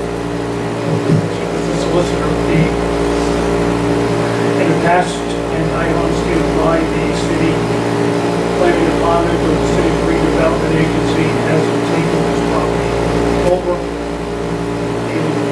and hasn't marketed them for the property itself. The redevelopment agency has the authority and has done that on many instances in the past to privately market it and to not publicly market it or to the redevelopment agency. I just question that. I think that would be the first option. It's a good question, Councilman, and we just, as you know, reconstituted the redevelopment agency. It had been fallow for over 20 years, and we just reconstituted it. The redevelopment agency has owns 6 properties now. And general hesitation with involving the agency with this property is that we're basically land making it for the agency, because the idea is that the agency gets property, markets it, or builds on it, and sells it, and starts to build up a revolving fund. They can go back to the taxpayers. But having just reconstituted, they have 6 properties they're currently working on and trying to develop plans for those 6. If we had a distant 7, it would just sit there for years and years and years, and we wouldn't see any outcome. The goal here is outcome. We want revenue to the city, ownership, increased ownership, and that's what this option, this property will do. Anyone else? Roll call vote. I'm sorry. Voice vote, fine. All those in favor signify by saying aye. Chair votes aye. Nays? Okay? I wish you recorded Thank you. Thank you, Mr. Solicitor, for your opinion, and thank you. Item B of the City Council sitting at the Board of Elected Commissioners. We have consideration of the license and transfer Class C variety of the food market at Beacon West Street.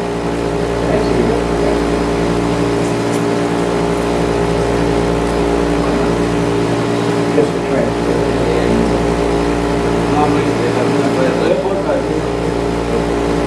Transaction, thank you. Yo doy hablo con la licencia de 850 de la Boa Street,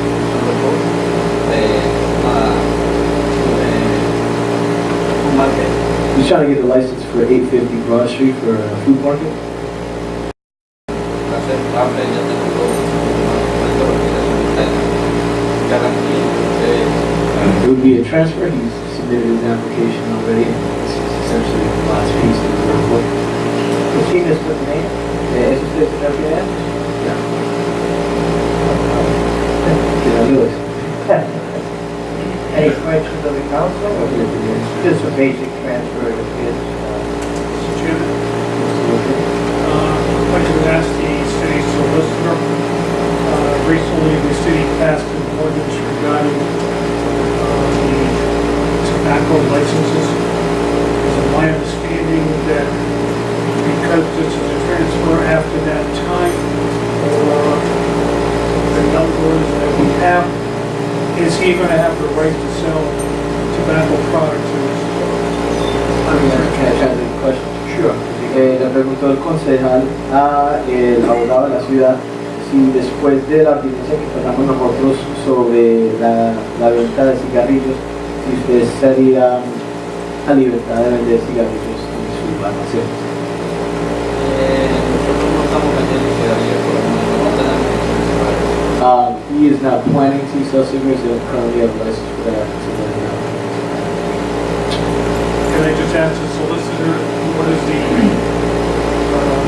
status of that ordinance regarding any license or license transfers?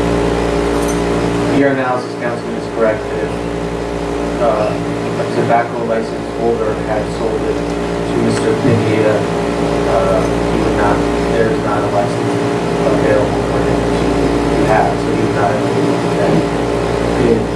Sin saber que ustedes no estaban planeando vender cigarrillos, el concejal había preguntado si ustedes tendría la posibilidad de hacerlo.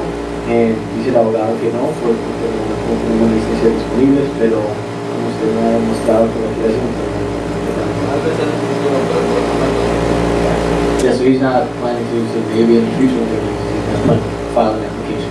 Let him know in the future he's not going to be allowed to. Well, he would if one opened up, ostensibly. Second. Got a motion by Councilman Thompson, second by Councilman Swan. ¿Algún momento para aprobar la licencia? Discussion, any further discussion? All those in favor signify by saying aye. Aye. Chair votes aye. Nay.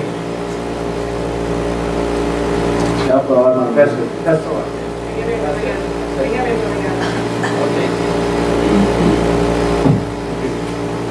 Discussing the consideration of 2017 California business license renewals. Their month of February and second, and I put a list, an updated list of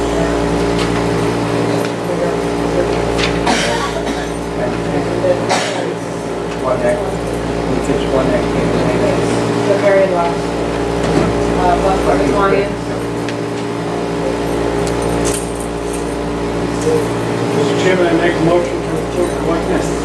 We have a motion by Councilman Lynn to approve the licenses and settlements collectively. Second by Councilman Johnson. Any discussion? They're all people, so Billy takes it. All those in favor signify by saying aye. Chair votes aye. Nay. Ayes have it.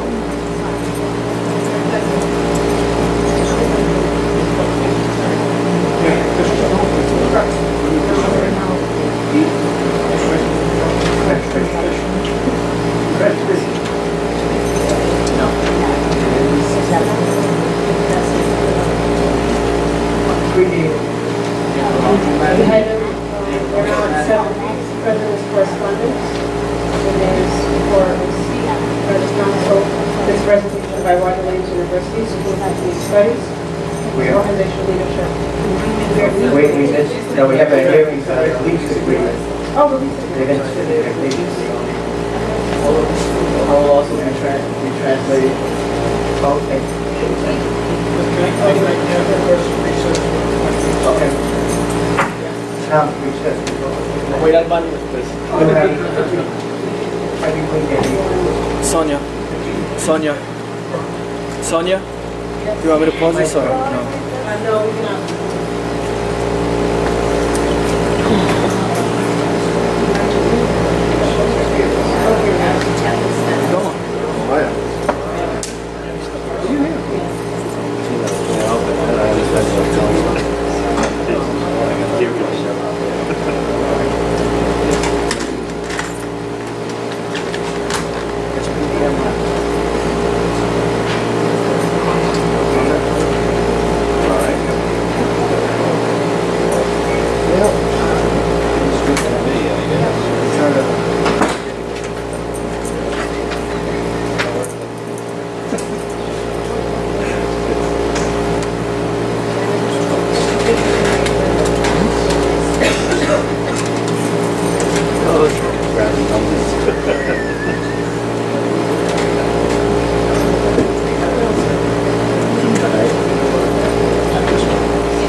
Consejo de la Ciudad de Centerport.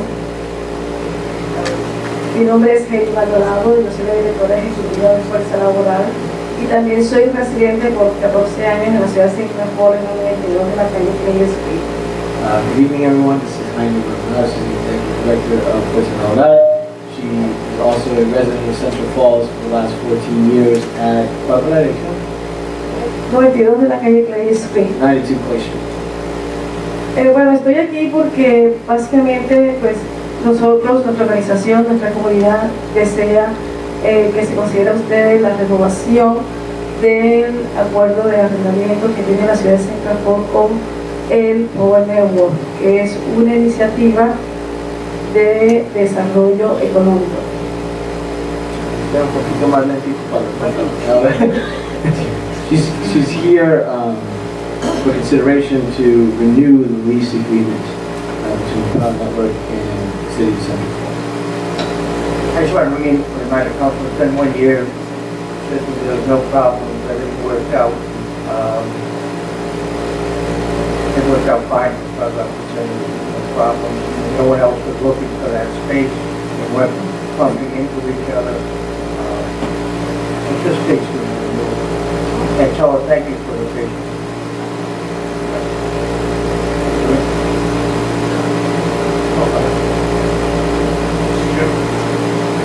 Mr. Chairman, I spoke to Heidi earlier. This is something that I wasn't around last year, so I am at a loss for what this is, what this entails. Can the solicitor give us a little background on this, because I do not understand this lease agreement.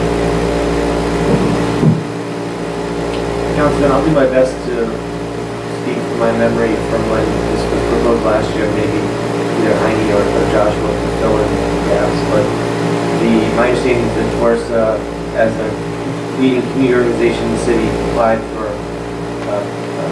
part of, for 11 years.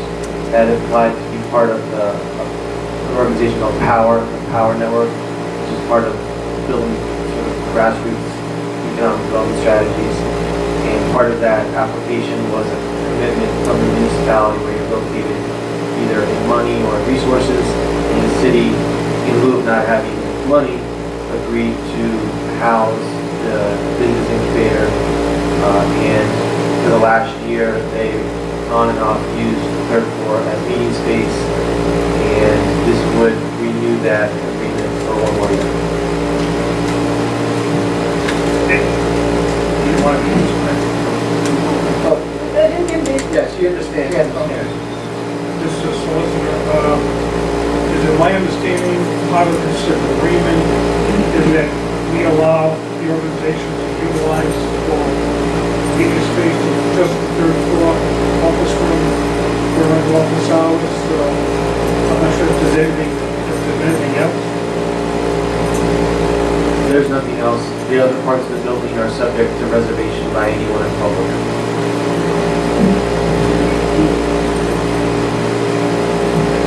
Okay. Thank you. Where we at? Any further discussion? Motion to approve the amendment to lease agreement by the City of Central Falls and Fuerza Laboral.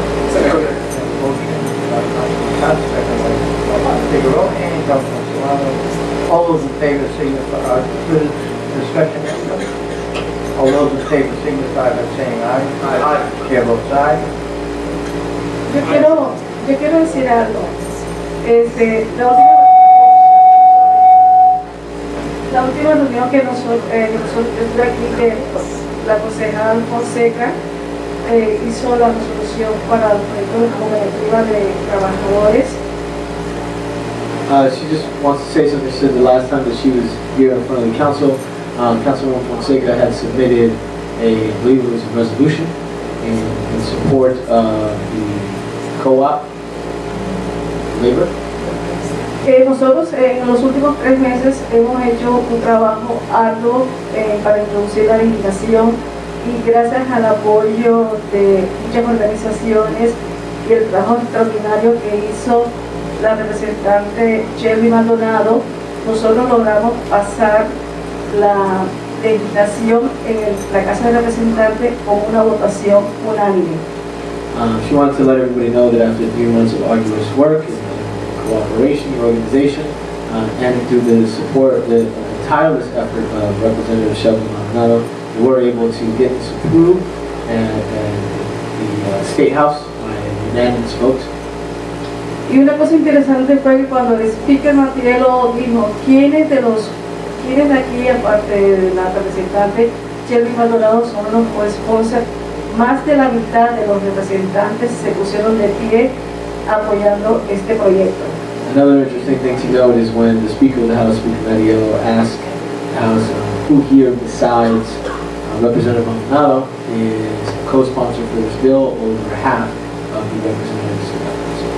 Entonces, nosotros como residentes y ustedes como funcionarios públicos debemos sentir orgullosos por el apoyo que estamos brindando y vamos para el Senado para que esta sea una legislación. Gracias. So, as citizens, residents of Central Falls, and elected officials here who have supported this, we should be proud of the work that has been accomplished so far. And we look forward now to getting this approved in the state Senate so that it becomes signed into law. And thank you. Have a good evening. Thank you. Sí se puede. Yes, we can.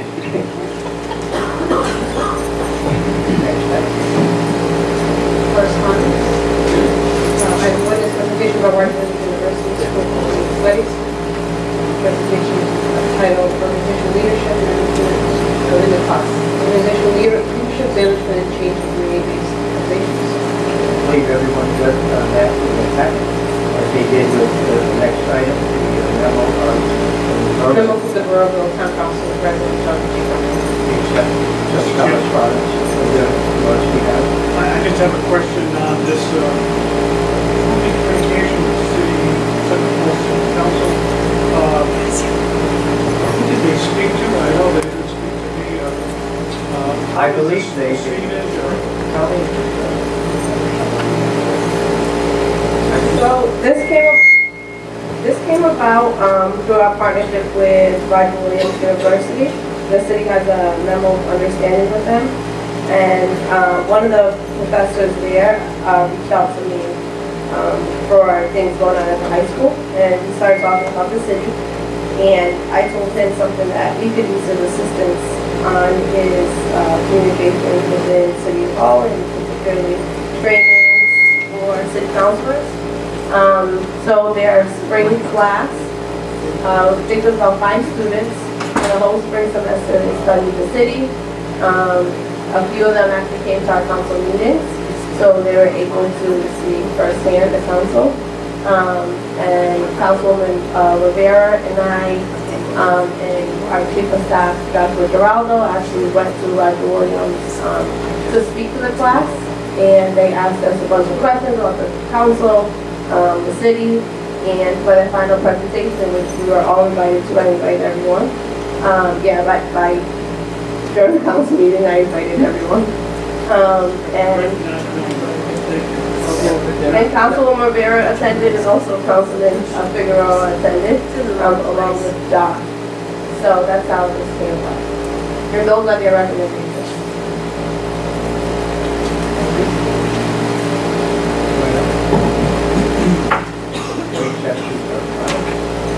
Item E, FY18C budget discussion of city council members. Is there anyone wishing to have any further recommendations of something substantial rather than just say, we need this, we need this, we need that? And keep in mind, next Monday is the final discussion, final passage of the budget. So if you don't have any tonight, certainly we'll save it for next week, or any department head, or any questions. I think we got a printout tonight that was done last Wednesday from the chief of staff, who looks like he answered just about every question that was asked, that was requested by a few council members. And if you need more, I can just inquire and raise it to Josh. I thought many questions were answered by what Josh gave us. last Wednesday.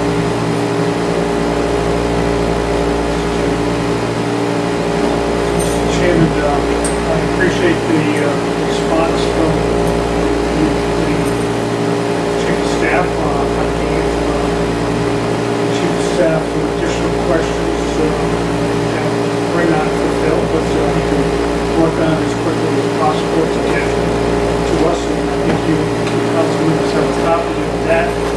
I did try to meet with the finance director because I did have questions of the finance director on the budget and on finances regarding the proposed budget. Mr. Chairman, as I said previously, and as I said at the workshops, I do not believe that the council needs to approve a budget that calls for 1% tax increase or 1.2. My understanding it was a 1, spoke to the tax assessor. I asked the assessor what the levy would represent for the type of an increase that we are discussing. He provided me with from the 1.5 to the 1%, which represents 74,149 pounds. Members of the council, I can go through the budget and find $74,149 to balance the budget so we do not have a tax increase. We can do it line item by line item, or we can do it by, as a council, to approve the budget, and I can go through the budget itself and recommend changes to the line items, recommend changes to departments, recommend changes to employees. I can cut one position after another position to be greater than this amount, but I would not do that to torture the council or to torture the taxpayers. I would simply recommend that the assessor's amount of the tax levy that he recommends to represent the 1 or 1.2% tax increase be designated, and I would recommend in a motion that that amount be deducted from the bottom line of the total tax levy, which would balance the budget without a 1 or 1.2% tax increase. There is so much money in this budget, members of this council, that we review the impositions and recommendations that can be adjusted. I would leave that in the hands of the mayor. He is the chief executive officer of the city. He has an understanding this is his budget, and I would make a motion to amend the budget to eliminate the 1% tax increase by the amount that the assessor recommended, approximately $75,000, and that cuts me made to that amount. If it is a little bit higher, then the assessor will bring back the amount, and he can adjust it in whatever way or amount necessary. But to amend this budget for $75,000, $80,000, $85,000 is what we deserve to do to the taxpayers of the city to eliminate a tax increase. It's a pittance of the entire budget, and we should be placing another tax increase on the taxpayers. I make that in form of motion, Mr. Chairman. Just a discussion. Not a budget here, just a discussion. If there's any further questions you have of the budget, that's different. I find it hard to believe that between the workshops and some of the answers you've already gotten, the work that the chief of staff has done and handed out to every one of us has been answered most of the questions you have. Now, I noticed you had a pad, wrote on a pad 3, 4, 5, 8, 7, 8. No one's got a chance to that yet. Whatever, so just flat out make a motion here, that's not why we're here. I can't say it in one second. The department head last week answer any questions. I've been to department heads and they referred me back to the city Chief of staff, staff. and to he answer answered any many of your questions. He is in the process of answering questions. And I've asked questions at the last hearings. Some of those questions were never answered. And I've given him an up-to-date or follow-up on a sheet that I submitted of various questions that relate to this operation of the city. I also recommended months ago, and in every correspondence, that the mayor appear to answer questions that we have, or I have, maybe some other council may have. This is the mayor's budget. He is the chief executive officer, public safety director. He should appear to answer questions. He has not. he has made his budget address public, and in that address, he outlined some of the reasons where we have met, what we have accomplished as a city, and where we're going. And that's the budget based on where we're going, and it's full. So I can answer questions. And I respectfully request that I have questions I wish to ask the mayor also, as I do other department heads. I still would like to ask other department heads further questions. Now, to alleviate that, Mr. Chairman, I wish to be recognized at the next meeting to make a motion to amend the budget. Now, I could go through the arduous task of going through line items to cut. I don't think we should do that. I think as a council, bottom line, we should say whatever the recommended tax increase is going to be, that amount be cut from the budget and the mayor adjust where he feels necessary. That would be my recommendation. I would ask for that at the next meeting that I'm about to give that. So I would just urge councilmen and the members of the public, I want to make sure I'm on record saying this, to be specific when we talk about how and why you think that we can get by without this increase. No, without getting too biblical on that, the reality is we shouldn't inherit the sins of the father, and yet here we are inheriting the mismanagement fund sins of our predecessors, both as councils and as mayors. And so if we have a big payment coming up in 2 years, how do we expect to do more with less or more with even the same?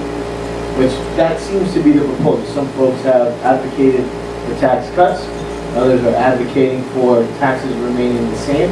I've had specific conversations around places where I thought we overestimated or where I thought we maybe didn't need that.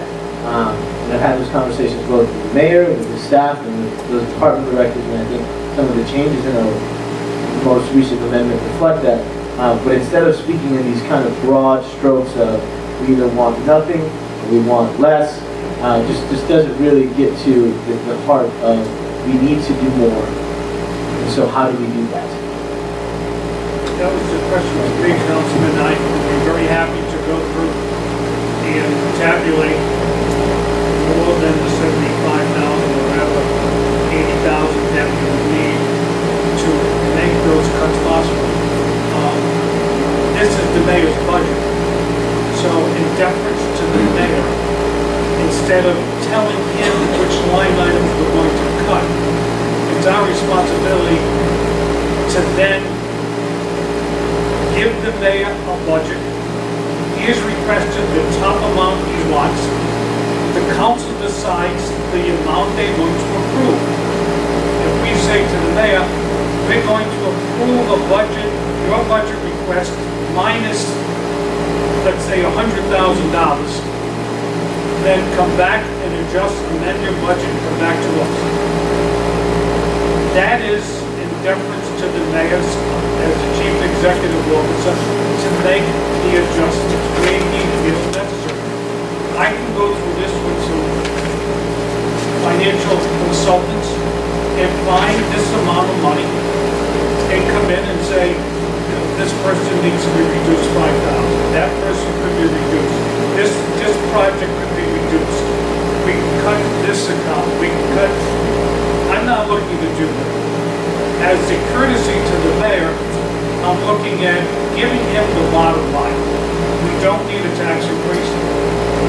represent is a minuscule amount in the total budget, and we shouldn't burden our taxpayers. If we need to cut 75, 80, 85, we can cut it within the budget. But as a difference, let the mayor know. With all due respect, Councilman Zay, I think that is a show and pony way of trying to say that you want the mayor to do the job that you don't want to. I had the conversation specifically around 45 grand that I didn't think belonged in the budget, and it is now gone. Instead, you want to sit up here pontificate and then request that he do that behind closed doors and bring it back to us. I think if you need to have that conversation, do it. You're right. We don't want to torture ourselves or the budget, the public, with going through line items, but if you can do that behind closed door with the mayor, please feel free and do so, so that we save both our time and theirs. Thank you, gentlemen. Anyone else? With that, next item. Pretty well. What's the limit on homestead? Yes, we're talking. Yes, we are not at the max. However, we are stuck with that this year because it has to go through the General Assembly, be it the Senate or the House to raise it. Now, that's on the one hand. On the negative side, if the more homestead money we lose through taxes, that's going to change the bottom line of the budget.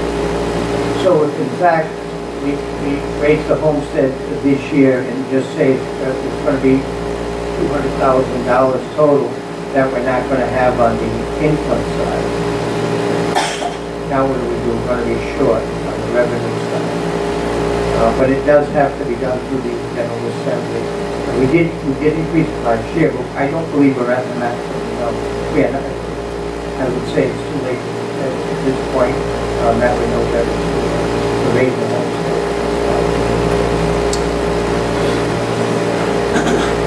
But it is definitely, does that answer your question? You spoke twice already. I haven't spoken on this petition. This is not a question, but they do. It's for the good and order, Mr. Chairman. Good welfare. You mentioned something, Mr. Chairman, I just want you, I think, maybe correct your interpretation Go ahead. of the exemption. Well, go ahead, Mr. The exemptions are granted, we are under the cap, Mr. Chairman. I said that. We are not at the maximum. We I do said not that have to twice. go to the General Assembly to increase Yes, it you do. as the council.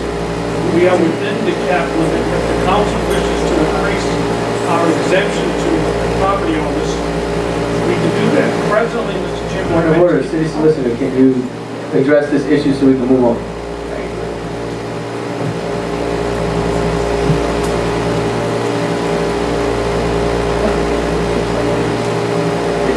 It's unclear to me if the issue is it too late to go to the General Assembly?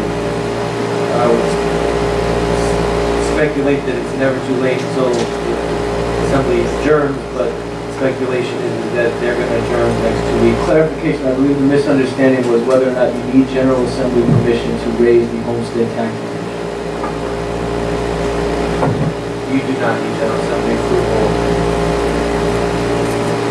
Mr. Chairman, to elaborate on that, I did meet with the assessor, Mr. Chairman, for the information of the council.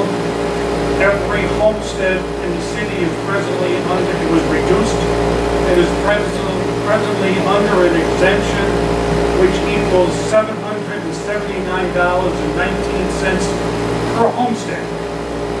We have the option to increase that, Mr. Chairman, through a resolution. And we can still do that now before the budget. And the What point- does that, if I can finish, Mr. Chairman? There are 879 properties that take advantage of the homestead exemption. They each get $779.19. This should be on the record. There is a total, Mr. Chairman, that the city pays out or allows the exemption. And this exemption is worth $684,908.01.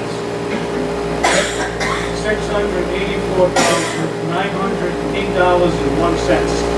And that's on 879 properties at a value of $779.19 per property. do we have the option, do we have the right to increase that exemption to, let's say, $1,000 for a household? For a home, yes, we do.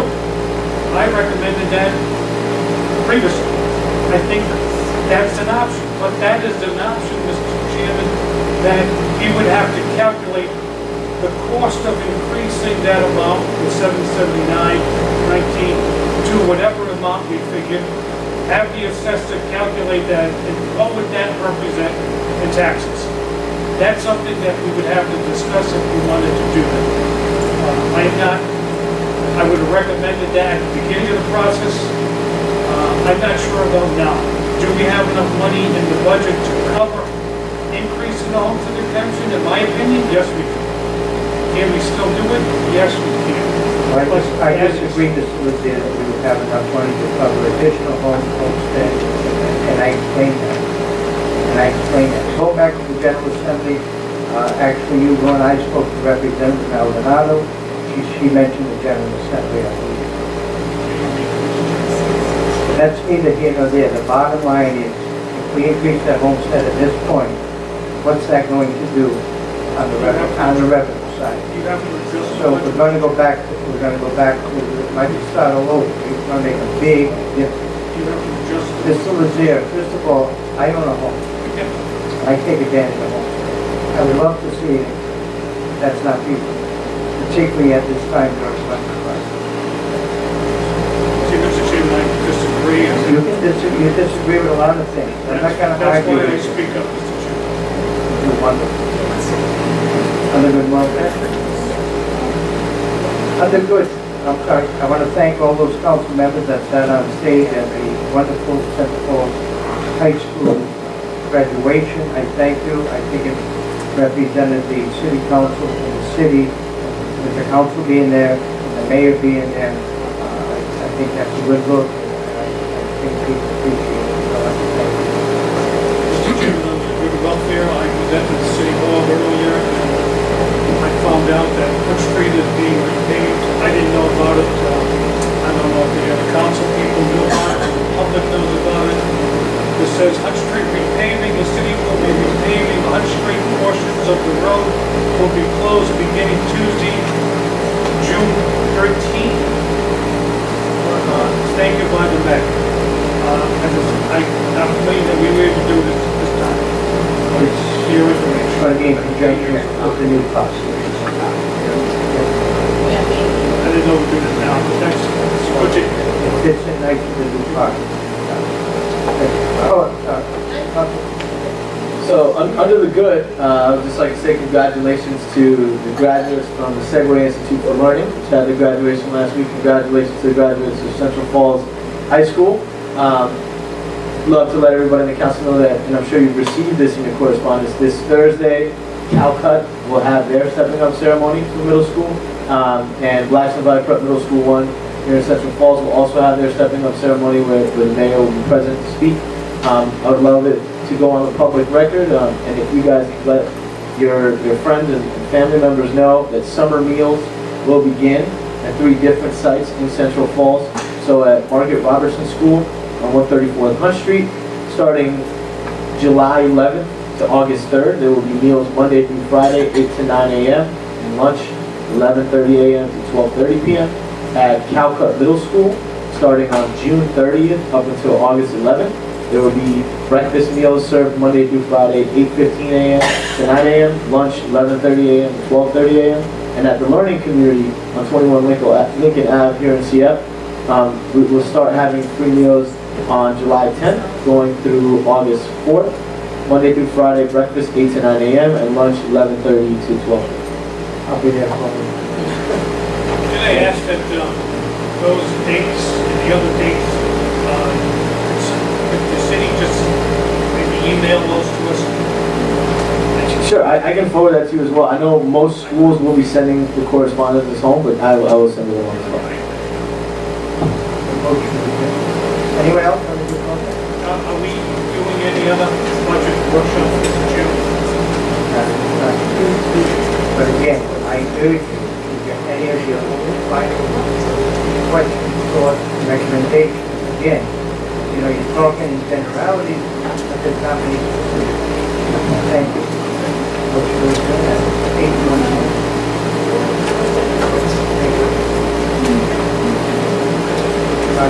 I'll go back. Take it to everybody else.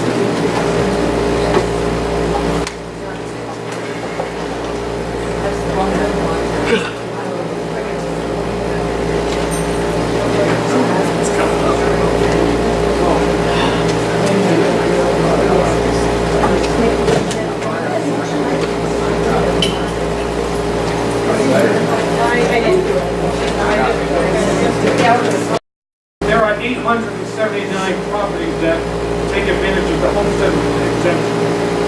They each get $779.19. This should be on the record. There is a total, Mr. Chairman, that the city pays out or allows the exemption. This exemption is worth $684,908.01. $684,908.01. And that's on 879 properties at a value of $779.19 per property. Do we have the option, do we have the right to increase that exemption to, let's say, $1,000 for a household? For a homestead? Yes, we do. I recommended that previously. I think that's an option, but that is an option, Mr. Chairman, that he would have to calculate the cost of increasing that amount from $779.19 to whatever amount we figured, have the assessor calculate that, and what would that represent in taxes? That's something that we would have to discuss if we wanted to do that. I would have recommended that at the beginning of the process. I'm not sure about now. Do we have enough money in the budget to cover increasing the homestead exemption? In my opinion, yes, we do. Can we still do it? Yes, we can. I disagree, Mr. Lucia, that we would have enough money to cover additional homestead, and I explained that. Go back to the General Assembly, actually, you, Ron, I spoke to Representative Maldonado, she mentioned the General Assembly, I believe. That's neither here nor there. The bottom line is, if we increase that homestead at this point, what's that going to do on the revenue side? So we're going to go back to, might just start all over. We're going to make a big difference. Mr. Lazier, first of all, I own a home. I take advantage of homes. I would love to see it. That's not feasible, particularly at this time during the winter crisis. See, Mr. Chairman, I disagree. You disagree with a lot of things. I'm not going to argue with you. That's why I speak up, Mr. Chairman. You're wonderful. Under good welfare. Under good, I want to thank all those council members that sat on stage at the wonderful Central Falls High School graduation. I thank you. I think it represented the city council and the city, with the council being there, and the mayor being there. I think that's a good look. I think people appreciate it. So I thank you. Mr. Chairman, on the good welfare, I was at the city hall earlier, and I found out that Wood Street is being repaved. I didn't know about it. I don't know if the other council people knew about it, the public knows about it. It says Hunt Street repaving, the city will be repaving Hunt Street portions of the road will be closed beginning Tuesday, June 13th. Stated by the mayor. I'm believing that we were able to do this time. It's your information. It's going to be in conjunction with the new process. I didn't know we do this now, but that's what you... It fits in nice with the new process. So, under the good, I would just like to say congratulations to the graduates from the Segway Institute for Learning, which had their graduation last week. Congratulations to the graduates of Central Falls High School. Love to let everybody in the council know that, and I'm sure you've received this in your correspondence, this Thursday, Calcut will have their stepping up ceremony for middle school, and Blackstone Valley Prep Middle School 1 here in Central Falls will also have their stepping up ceremony where the mayor will be present to speak. I would love it to go on the public record, and if you guys let your friends and family members know that summer meals will begin at 3 different sites in Central Falls. So at Margaret Robertson School on 134th Hunt Street, starting July 11th to August 3rd, there will be meals Monday through Friday, 8 to 9 a.m., and lunch 11:30 a.m. to 12:30 p.m. At Calcutt Middle School, starting on June 30th up until August 11th, there will be breakfast meals served Monday through Friday, 8:15 a.m. to 9 a.m., lunch 11:30 a.m. to 12:30 a.m. And at the Learning Community on 21 Lincoln Ave here in CF, we'll start having free meals on July 10th, going through August 4th. Monday through Friday, breakfast 8 to 9 a.m. and lunch 11:30 to 12. I'll be there for you. Can I ask that those dates and the other dates, if the city just maybe email those to us? Sure, I can forward that to you as well. I know most schools will be sending the correspondences home, but I will send it along as well. Anyone else have any comments? Are we doing any other budget workshops this June?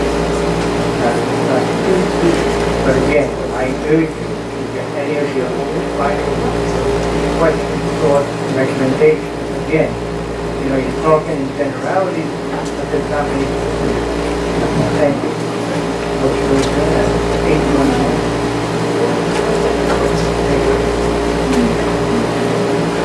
Thank you. I'll go back. Take a second, right now.